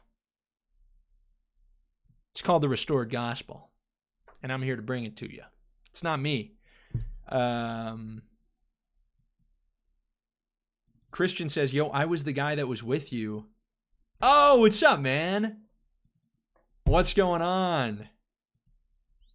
Yes, sirski. Yes, sirski. Alrighty, let's look at this video. This was crazy. And again, this is why I am so in favor. This is why I'm so in favor of more footage coming out. And this is what all the right wing wants. I'm going to keep it a buck with you. You know who was originally championing the body cams? This was like all the Black Lives Matter, the protesters, these, ACAB movements. They want police responsibility. They want body cams. Body cams single-handedly shut down so many victim narratives. Like when you see the way that people talk to police, I just can't stress that enough. Where did people get this idea that you just get to have conversations with police like, I actually don't want you arresting me? When did people get this idea in their head that law enforcement was going to be a fun job, that this was going to be awesome, and, oh, officer, sir, I actually don't want you to arrest me. Oh, okay. But here, actually, we're going to see a case of that. This is the video where Alex Pretty, he was the man that was killed by ICE agents a couple days ago. And what day was it, actually? Was it 2 days ago now? No, it was longer because I did the other show. Alex Pretty died 4 days ago. So 13 days prior or something like that. 13 days prior, little less than 2 weeks prior, he was on camera. And we're going to watch this video cuz it really is crazy just the way that this has been spun up, or rather the way that Alex Pretty has been made into this martyr. This term, manufactured martyrs. He is a manufactured martyr, and we'll get into some of the very important kind of details to discuss. But anyway, here, let me share my screen with you guys so you can see this. If you haven't seen it yet, this is crazy. This is another vindication of having more police footage come out. And look, at the end of the day, we're not against more footage coming out. We're not against people standing on the sidelines, reporting, being journalists. The problem is people aren't actually interested in journalism. They're not actually interested in reporting what's happening. If they were, James O'Keefe, Cam Higby, there's another lady, Haley, they wouldn't be chased out, threatened out. They wouldn't be, getting these paper checks done on them as they drive into Minneapolis. If it was really about journalism, any journalist would be allowed and championed, but that's not the case. That's not the case. What they realize is that videos from journalists who are reporting on, these flaming cities, these cities that were literally burning down, that is what destroyed the Black Lives Matter narrative. You know how much damage, how much rhetorical and cultural damage, the damage to the perception of the Black Lives Matter movement was done by that one clip of the news anchor with the flaming building behind him saying it's been mostly peaceful protests? This is the kind of stuff that they're afraid of. They are afraid of the videos like the one we're about to see right now coming out. So let me share this video with you guys so you can see it, because truly it is a crazy thing. It's a crazy thing to behold. Here we are. This is my tweet as well. And we'll actually read the tweet after we watch the video, but here, just enjoy. This is a moment the news movement. It's almost like a weird thing for me to say enjoy there. Hey, this is a video of a guy who is going to be killed by police in a couple of weeks. Enjoy. Filmed on January 13th in Minneapolis, showing a man who appears to be Alex Pretty interacting with federal immigration agents 11 days before Border Patrol shot and killed him. Our footage was analyzed by the BBC, whose facial recognition technology confirmed his identity to a 97% degree of accuracy.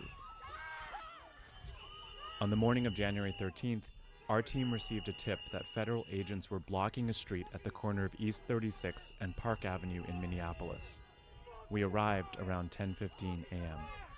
We saw observers shouting at the agents as they walked back to their vehicles. When they started driving away, the man kicked their taillight. An agent then got out of the vehicle, grabbed him, and pushed him to the ground.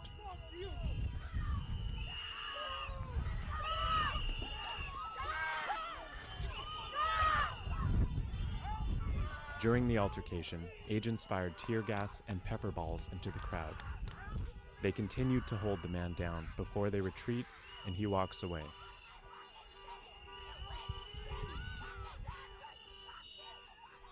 The man in our footage is wearing a similar outfit to what Preddy was wearing on the day he was killed.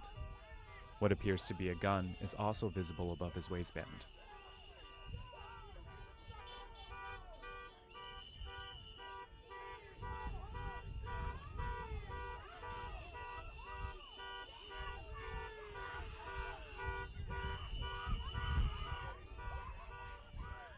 Here, he continues to stand at the scene.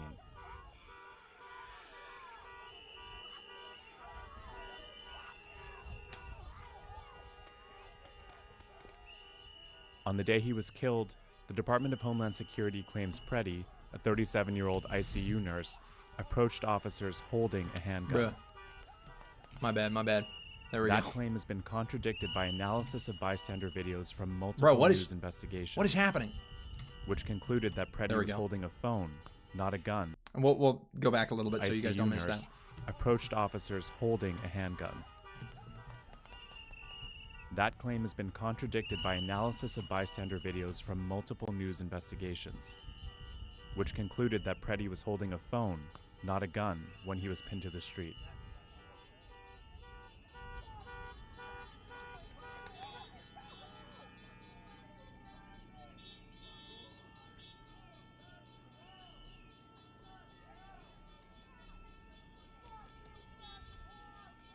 Good morning, Robin.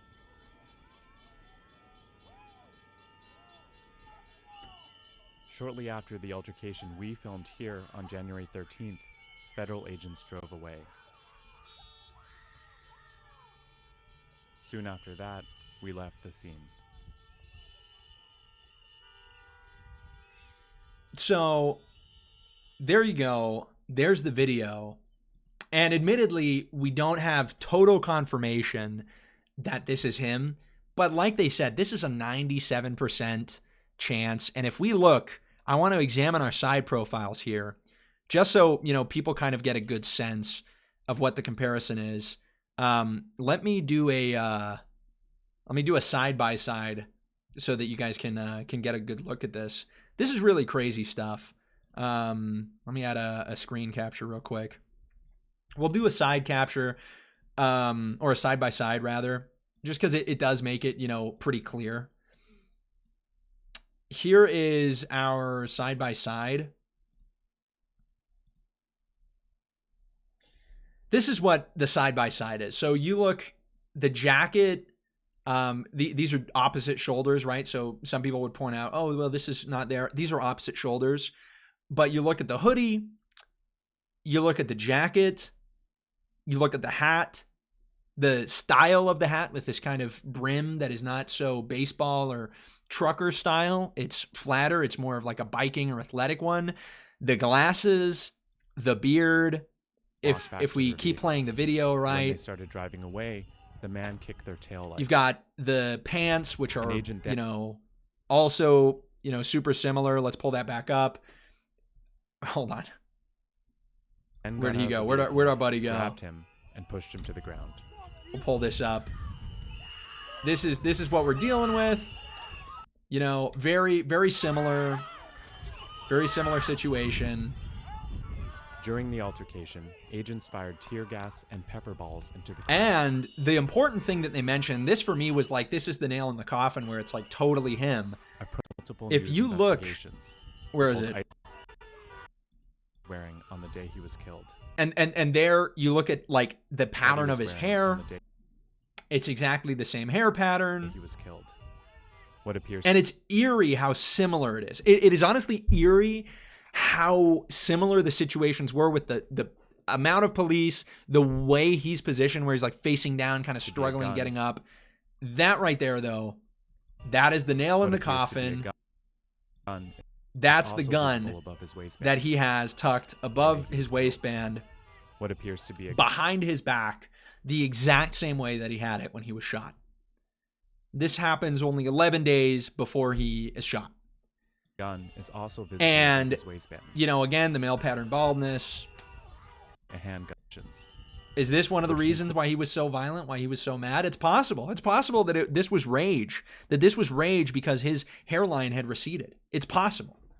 If that was happening to me, and it kind of is, but if it was worse, I don't know what I would do. That's a joke. That's a joke. But so I posted this response. I think it is undeniable. That that's him. I wanted to do the side by side just so you guys can also kind of get a sense of it, but it's pretty undeniable that this is him. So my tweet was, for every case of protesters being detained unfairly or treated rudely, because those are the videos you see people being pushed over, you see people, getting riled up, you see people getting dragged around by the cops. There's probably dozens, if not hundreds of cases. For every one of those cases that you see on video, there's dozens, if not hundreds of videos that come out, or that never come out, rather, of things like this, where you have people like Alex Pretty literally kicking out the rear lights of government-issued SUVs being used by law enforcement. That is crazy. That should lead to an immediate arrest. Like, immediate arrest.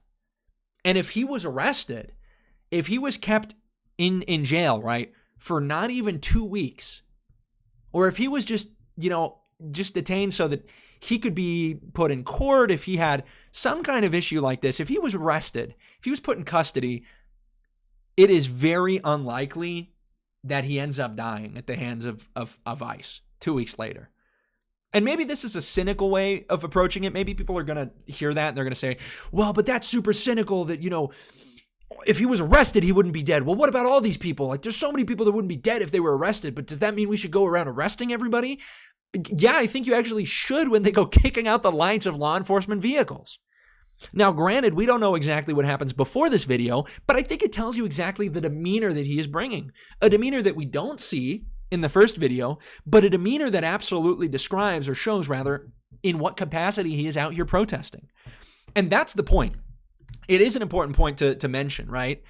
A lot of people are upset that the right wing has taken this stance with his use of, or rather his possession of a gun, because the gun is being possessed legally. Admittedly, he forfeits that right when he struggles with police, resists detention, resists arrest, interferes or intervenes when they are attempting to make an arrest of a different individual, as we saw in the first video that came out of his death, of his shooting. But nonetheless, you have to ask why somebody is bringing a gun to a protest. People compare this, by the way, to Kyle Rittenhouse, and we've already talked about this. Kyle Rittenhouse, in hindsight, admits that he was wrong for going there, that was a bad decision. He shouldn't have been there. It wasn't his responsibility to go out like a vigilante and protect businesses. But did he really do anything criminal? No. In fact, a jury literally acquitted him. He was literally acquitted. He was attacked. He was threatened. I mean, what did ICE do? They got mad because he was interfering with an arrest. And what does he do? Not 2 weeks prior, he's kicking out the lights of their vehicles. And some people are going to get all up in arms. They're going to say, well, he's just attacking property. That's not like a life. I'm sorry. I don't believe, actually, that you can destroy any amount of property and that you can get away with that and not have any kind of consequence applied to you ever, because it's just property. That, by the way, is what Black Lives Matter believes. One of the architects of the 1619 Project, one of the leaders of the Black Lives Matter movement and protests, she said that basically any amount of destruction of property is totally reasonable, or is okay, because it's in defense of, patriarchal systems, and it's not a loss of life. I don't believe in that paradigm, that political violence only exists when it concerns, violence against individuals. Actually, violence against objects, especially symbols like Teslas, like government buildings, like ICE, vehicles. Violence against buildings, property, and items is actually maybe not the same kind of political violence, but it is terrorism. It is literally an attack on an object that symbolizes something in order to instill fear. And people are really upset that Renee Good is being called a terrorist. Admittedly, in the case of Renee Good, we don't know enough about the context surrounding her to really, call that what it is. I don't think she's doing anything necessarily to inspire fear. And I actually disagree a lot with the verbiage and the framing that Kristi Noem has taken. For example, with the case of Alex Priddy, there's no reason she had to lie and say that Alex Priddy charged them with a weapon. That obviously was not the case. But it is the case that destruction of property, attacks on property, these kind of things are terrorism. They are meant to instill a chilling effect. What do you think that is supposed to do other than push ICE out of the city? The mayor said so himself. He said, get the F out of here. And if you even want to look at language, what do you think including that expletive is supposed to cause? It is supposed to cause you to think that he is serious, that we are mad and we want you out of here. It is supposed to, to some degree, not to a serious one, but to some degree, show rhetorical seriousness and impose some degree of fear or reflection, right? And what do you think it's supposed to do when people block ICE, when people blow the whistles, when they kick their cars? What do you think that's supposed to do other than drive them out and stop them from enforcing the law? And if this was in a neighborhood like, the O Block, right? If you were in Chicago and there were people firebombing, cop cars, or there were people punching cops, doing all of these things, what do you think that's supposed to do other than get them to leave the neighborhood? And so two things here. First, obviously, Alex Priddy is not this guy who's just going and protesting, using his First Amendment right. Obviously, it's not like that. This is a guy who now we have at least one video of doing something like this. And I'm sure more videos exist. I don't believe this is like, oh, he got unlucky and was caught on camera once. This is the guy who was there 11 days later as well. You think he stopped protesting during the 11-day interim? And second, where are the cops? Where are the cops to arrest this guy? If this guy was arrested, if he was put in custody, and a lot of people, they're saying, why didn't ICE arrest him? I think it's because ICE, frankly, doesn't want to make civilian arrests.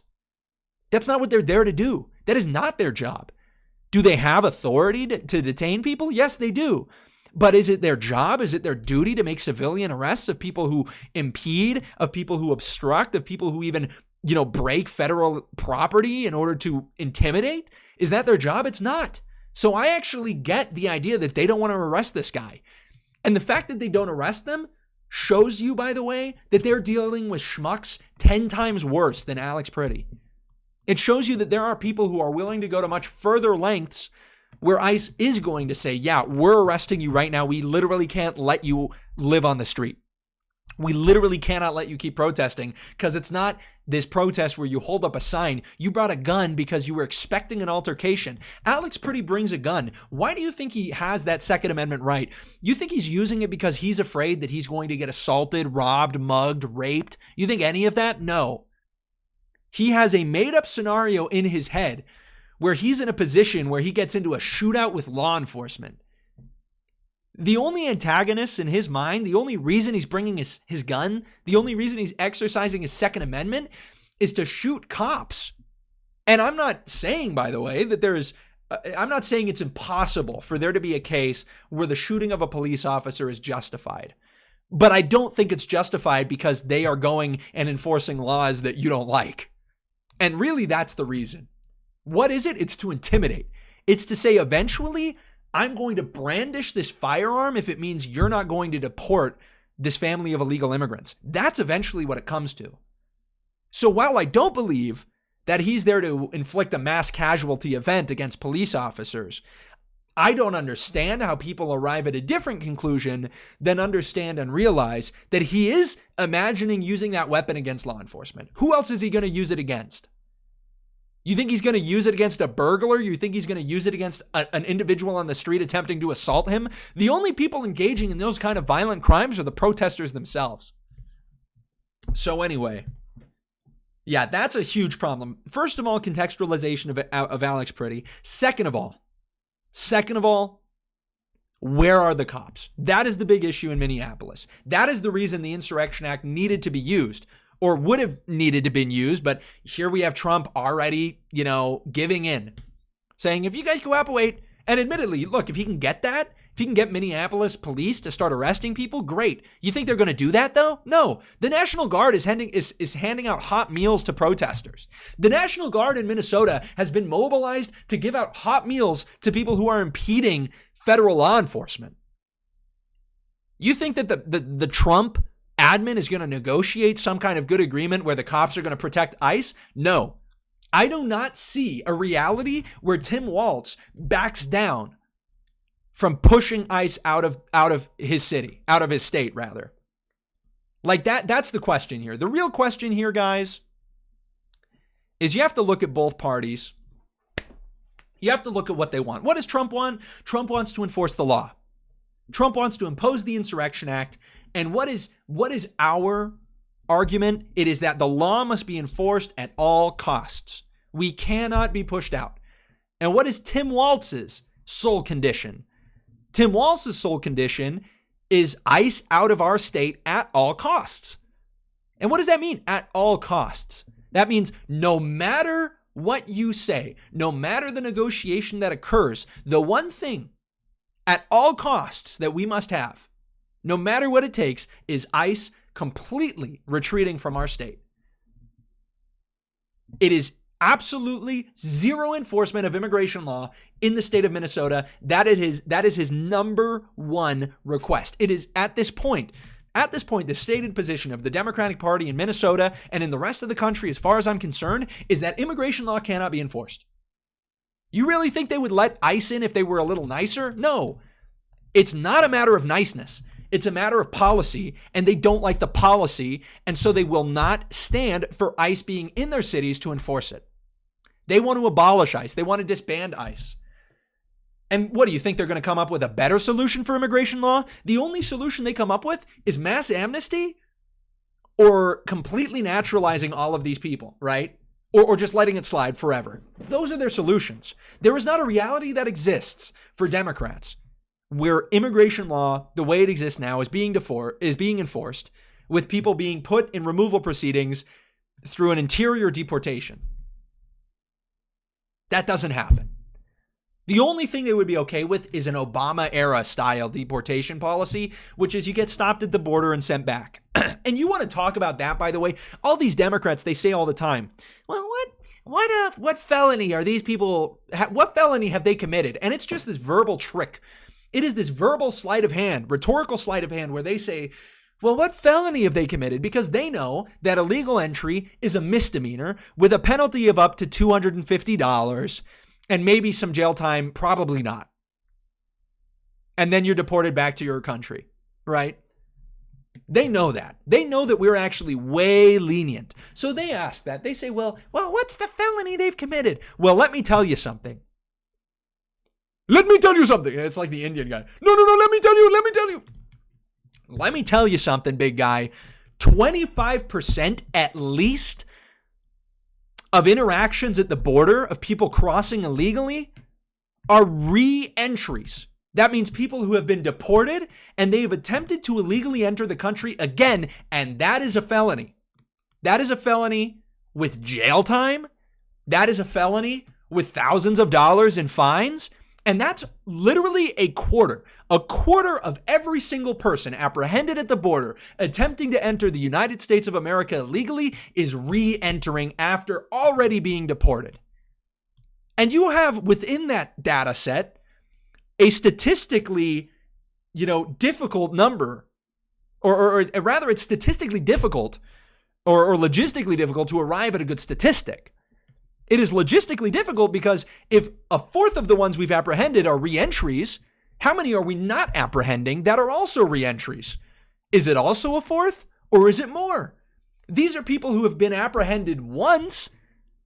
If anything, these are people who are likely going to know more about the border crossing process. They're going to be more, trained. They're going to have better resources. They are likely going to be more successful in crossing the border again because they've already done it once. They figured out how they got caught, and now they're trying it a second time. So we're lucky that 25% of the people we apprehend have re-entered. Think about that, man. So you want to talk to me about felonies? What felony have they committed? Yeah, a full quarter at least have committed a felony, which is second reentry, illegal reentry into the United States. And I hate that, dude. These people are so disingenuous. Oh, well, it's just a misdemeanor. It doesn't even matter. What is the legal U.S. code? What does it demand?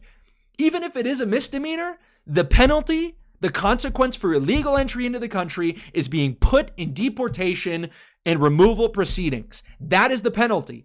I don't care if you call it a misdemeanor. I don't care if you call it a felony. The penalty is removal, deportation. This isn't some question of like, oh, we'll decide when we get there. That's the law. And the Democratic position is to not enforce it. In the state of Minnesota, the at all costs negotiation comes down to total ICE evacuation. And so if you have Trump and you have Tim Walz, you've got an immovable object or what is it? An unstoppable force and an immovable object, except one of these unstoppable forces is actually super stoppable and always chickens out and won't even do a thing. Who do you think wins here? It is a game of chicken. Tim Walz saying ICE has to leave at all costs. You think Tim Walz would ever back down from that claim? Or from that requirement? You think can you even conceive of a reality where Tim Walz says, okay, ICE is allowed to do deportations in Minnesota? You think he would ever say that in a million years? In the 10 billion universes that Doctor Strange saw in Avengers Endgame, you think there's a single one where Tim Walz says that ICE is allowed to stay and deport people? No, there's not even one. And so it really just comes down to the will of Donald Trump. And what is his will? Time and time again, it's simply not strong enough. His will is to keep things orderly, to keep things nice. Well, if there's bad press, then I guess we'll back off. His will is not as strong as Tim Walz's. Why wasn't Tim Walz the president? At least we would have gotten a vice president that had any kind of balls to enforce anything. And the craziest thing, he's not even enforcing laws. He's literally lawless. He is literally requiring something that is lawless. He requires a lack of law enforcement. That is his at all cost objective. And Trump, who literally has the law on his side, he doesn't even have the huevos. He doesn't even have the huevos, the balls to enact the law. So I don't know why we didn't get President Kamala Harris with Vice President Tim Walz. At least we would have had one set of balls in the Oval Office. Right now, it looks like we've got zero. And Kristi Noem doesn't add any either. Anyway, isn't it crazy? In the Big 26, we're saying that Tim Walz has more balls than Donald Trump. But am I wrong? I'm not. I'm not wrong. Zero huevos. Where are the huevos? They are gone. Zero huevos. Mama huevo. Mama huevo. Oh, mama huevo. Mama huevo. No soy negro, no soy black. Soy dominicano, papi. Papito, soy dominicano. Zero huevos, mama huevo. Anyway, so yeah, that's our case there. That's our take there. That's our situation. I just had to talk about that. I mean, look, there's zero excuse for Donald Trump here. Zero excuse. We serious, dude? You're just going to let this guy make a demand, push you out of the state? And I know, but the law enforcement isn't cooperating. Well, that's what the Insurrection Act is for. It is to federalize law enforcement or dispatch the military and then get them to do the stuff that they need to be doing anyway. Hey, sorry, all of you guys that are like serving hot soup to people kicking out the lights of law enforcement, yeah, you guys actually have to arrest those people now. I'm sorry that you were under a different impression. Anyway, love you guys so much. Let's see if we've got any super chats. That's where we'll leave this bit. Just crazy stuff, man. Just like absolutely insane stuff. I can't believe it, man. I'm just so disappointed. I'm just so disappointed, bro. Let's see what we got. Let's check our super chats. Let's check our power chats. $3 power chat, super chat, whatchamacallit, from our boy Tice. Tice4M says, every new big event makes it more and more clear how far people of Christ, or how far from people of Christ we as a people have strayed, for people on every side of the spectrum delighting in bloodshed. Alma 48:16-18. So flipping real, dude. Let's pull it up. This is a banger. This is the verse a lot of people have been mentioning. Alma 48. This is a really important chapter here. You've got Moroni, who is a captain of the Nephites, who are the good people. They are the Christ believers, Christ worshipers. Moroni is their captain. He defends them at all costs. Moroni is a total goat. Is it in this chapter? No. It's, I think, what is it, 46 or something like that? Or no, it's before. Is it like 40? There is a great chapter that discusses the kind of guy Moroni is. Moroni is a total goat, dude. Moroni is a total goat. Where are we here? It's 39. No.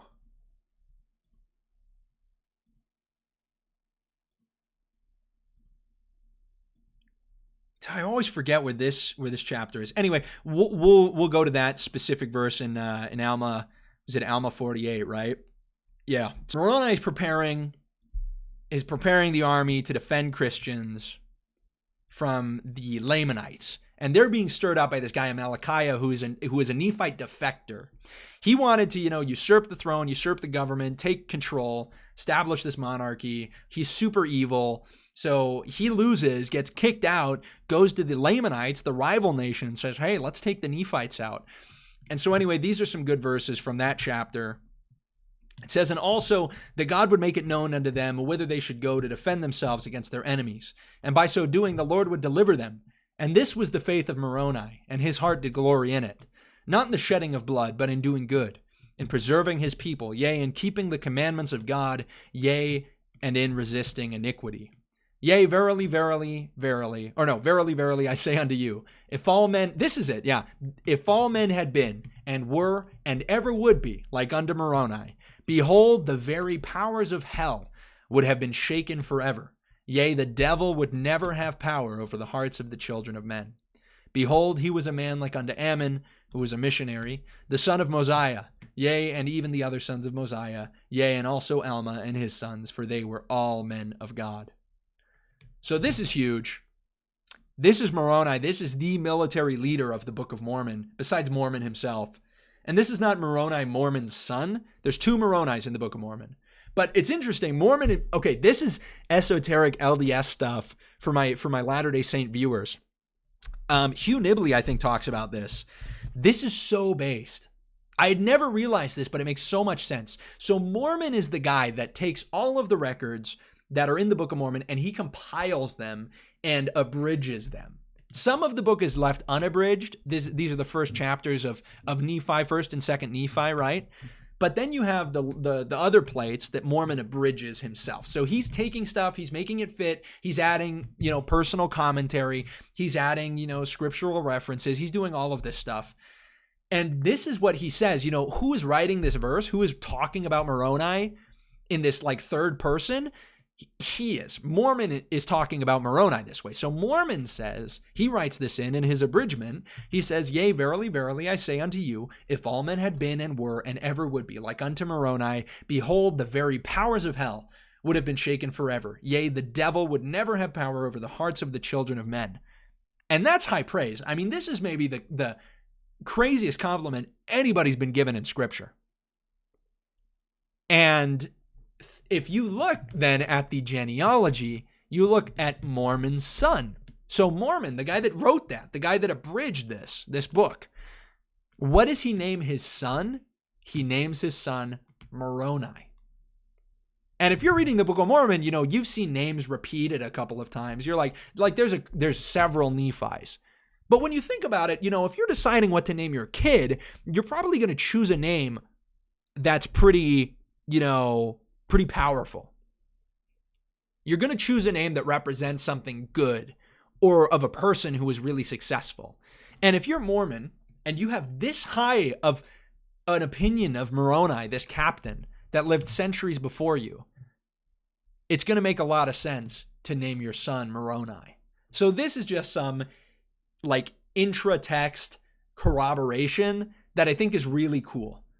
And I would have never put that together. I would have never thought about it that way if it had not been for, Hugh Nibley. And these are the kind of gems. These are the kind of gems that you find when you really look into the Book of Mormon in a rich way. And you ask, from this critical perspective, okay, why are these editorial decisions being made by the authors themselves? So anyway, love that a lot. They had a mass arrest. Somebody in the chat said they had a mass arrest yesterday after Walsh met Homan. Good, dude. Hope so. Dude, a bunch of people are posting eggs in the chat. Let's go. Dude, we used to say no eggs for girls. Now we say it for guys. No huevos.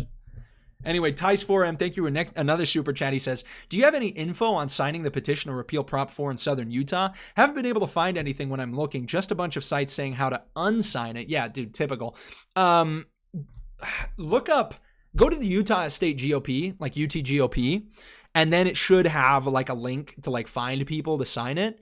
If not, message me and I'll be able to help you find somebody to do it with, because we do it at campuses all the time. Message me, Tice. Tarango, thanks for the 5. He says, quote, no tengo huevos. Quoted, Señor Presidente Trump, probablemente. Yeah, la verdad que sí. President Trump be like, Señor Presidente Trump sea como, no tengo huevos. Yep, true, real, confirmed. Anyway. Who's purple, by the way? Alabama John wants to talk to me. Who the flip is Alabama John? He's got 444 viewers. Guys, do we talk to Alabama John? Who is this guy? I got to go to the gym. I'm not going to lie. I got to go to the gym. Who is Alabama John? Let's see what his stream said. What's he doing? He's smoking weed? Bro, why is he smoking weed? Should we talk with him? Let's go, brother. Thank you for the raid, Empty Pockets Podcast. Let's go, brother. Dude, they are smoking weed, drinking alcohol. Guys, I don't know. I'm sorry about the language. You guys are gonna hear some language here because this guy's smoking weed. I got ring a $60 tab type beat. Hold up, guys. What's up, kaiclips? You hear that? I'm hitting you with the follow, brother. Hey, thanks, Alabama John. I'll hit you with the follow.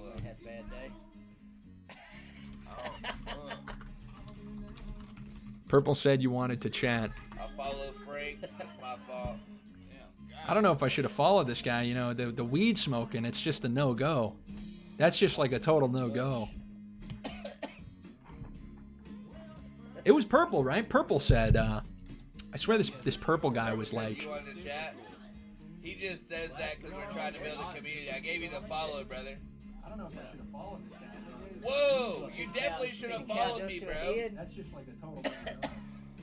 A total who?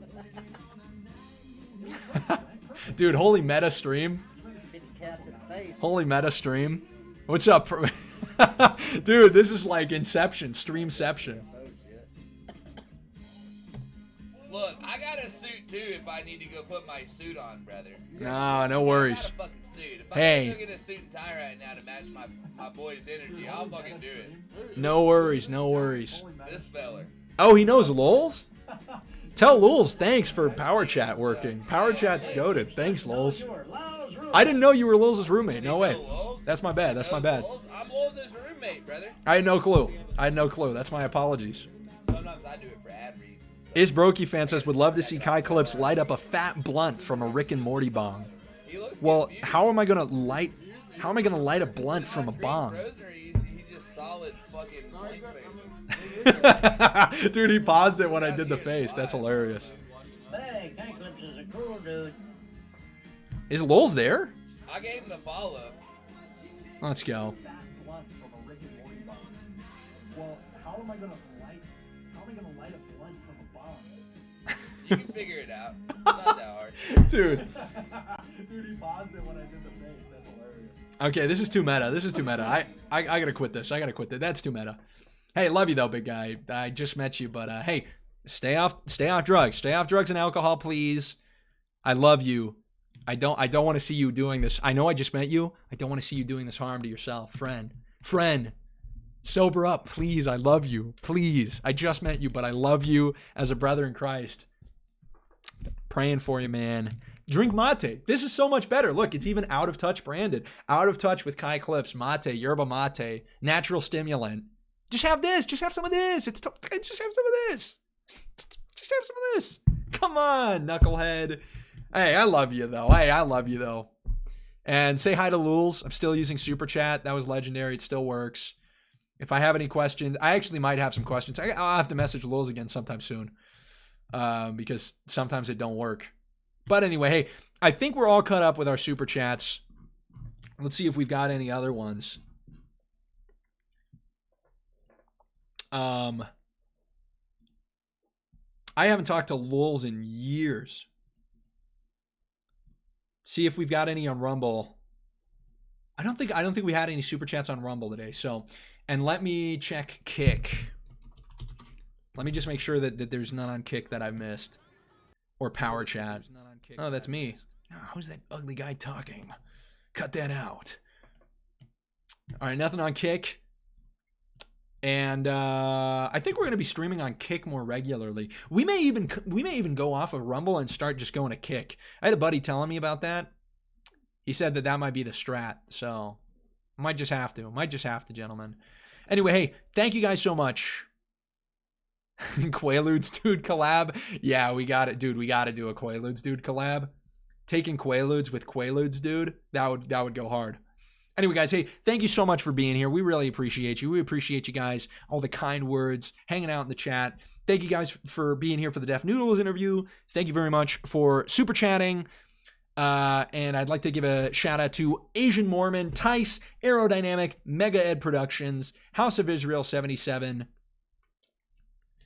And then we had, I think, what was it? There was a couple other guys, if I'm not mistaken. Thank you very much for what the? We had Tarango as well, Cradley, and yeah, Asian Mormon once again, the goat of the stream of all time. So hey, shout out you guys. Had a wonderful time. Unfortunately, for today, we are out of time, but we will see you back again Saturday if all goes well. Love you very much. Adios.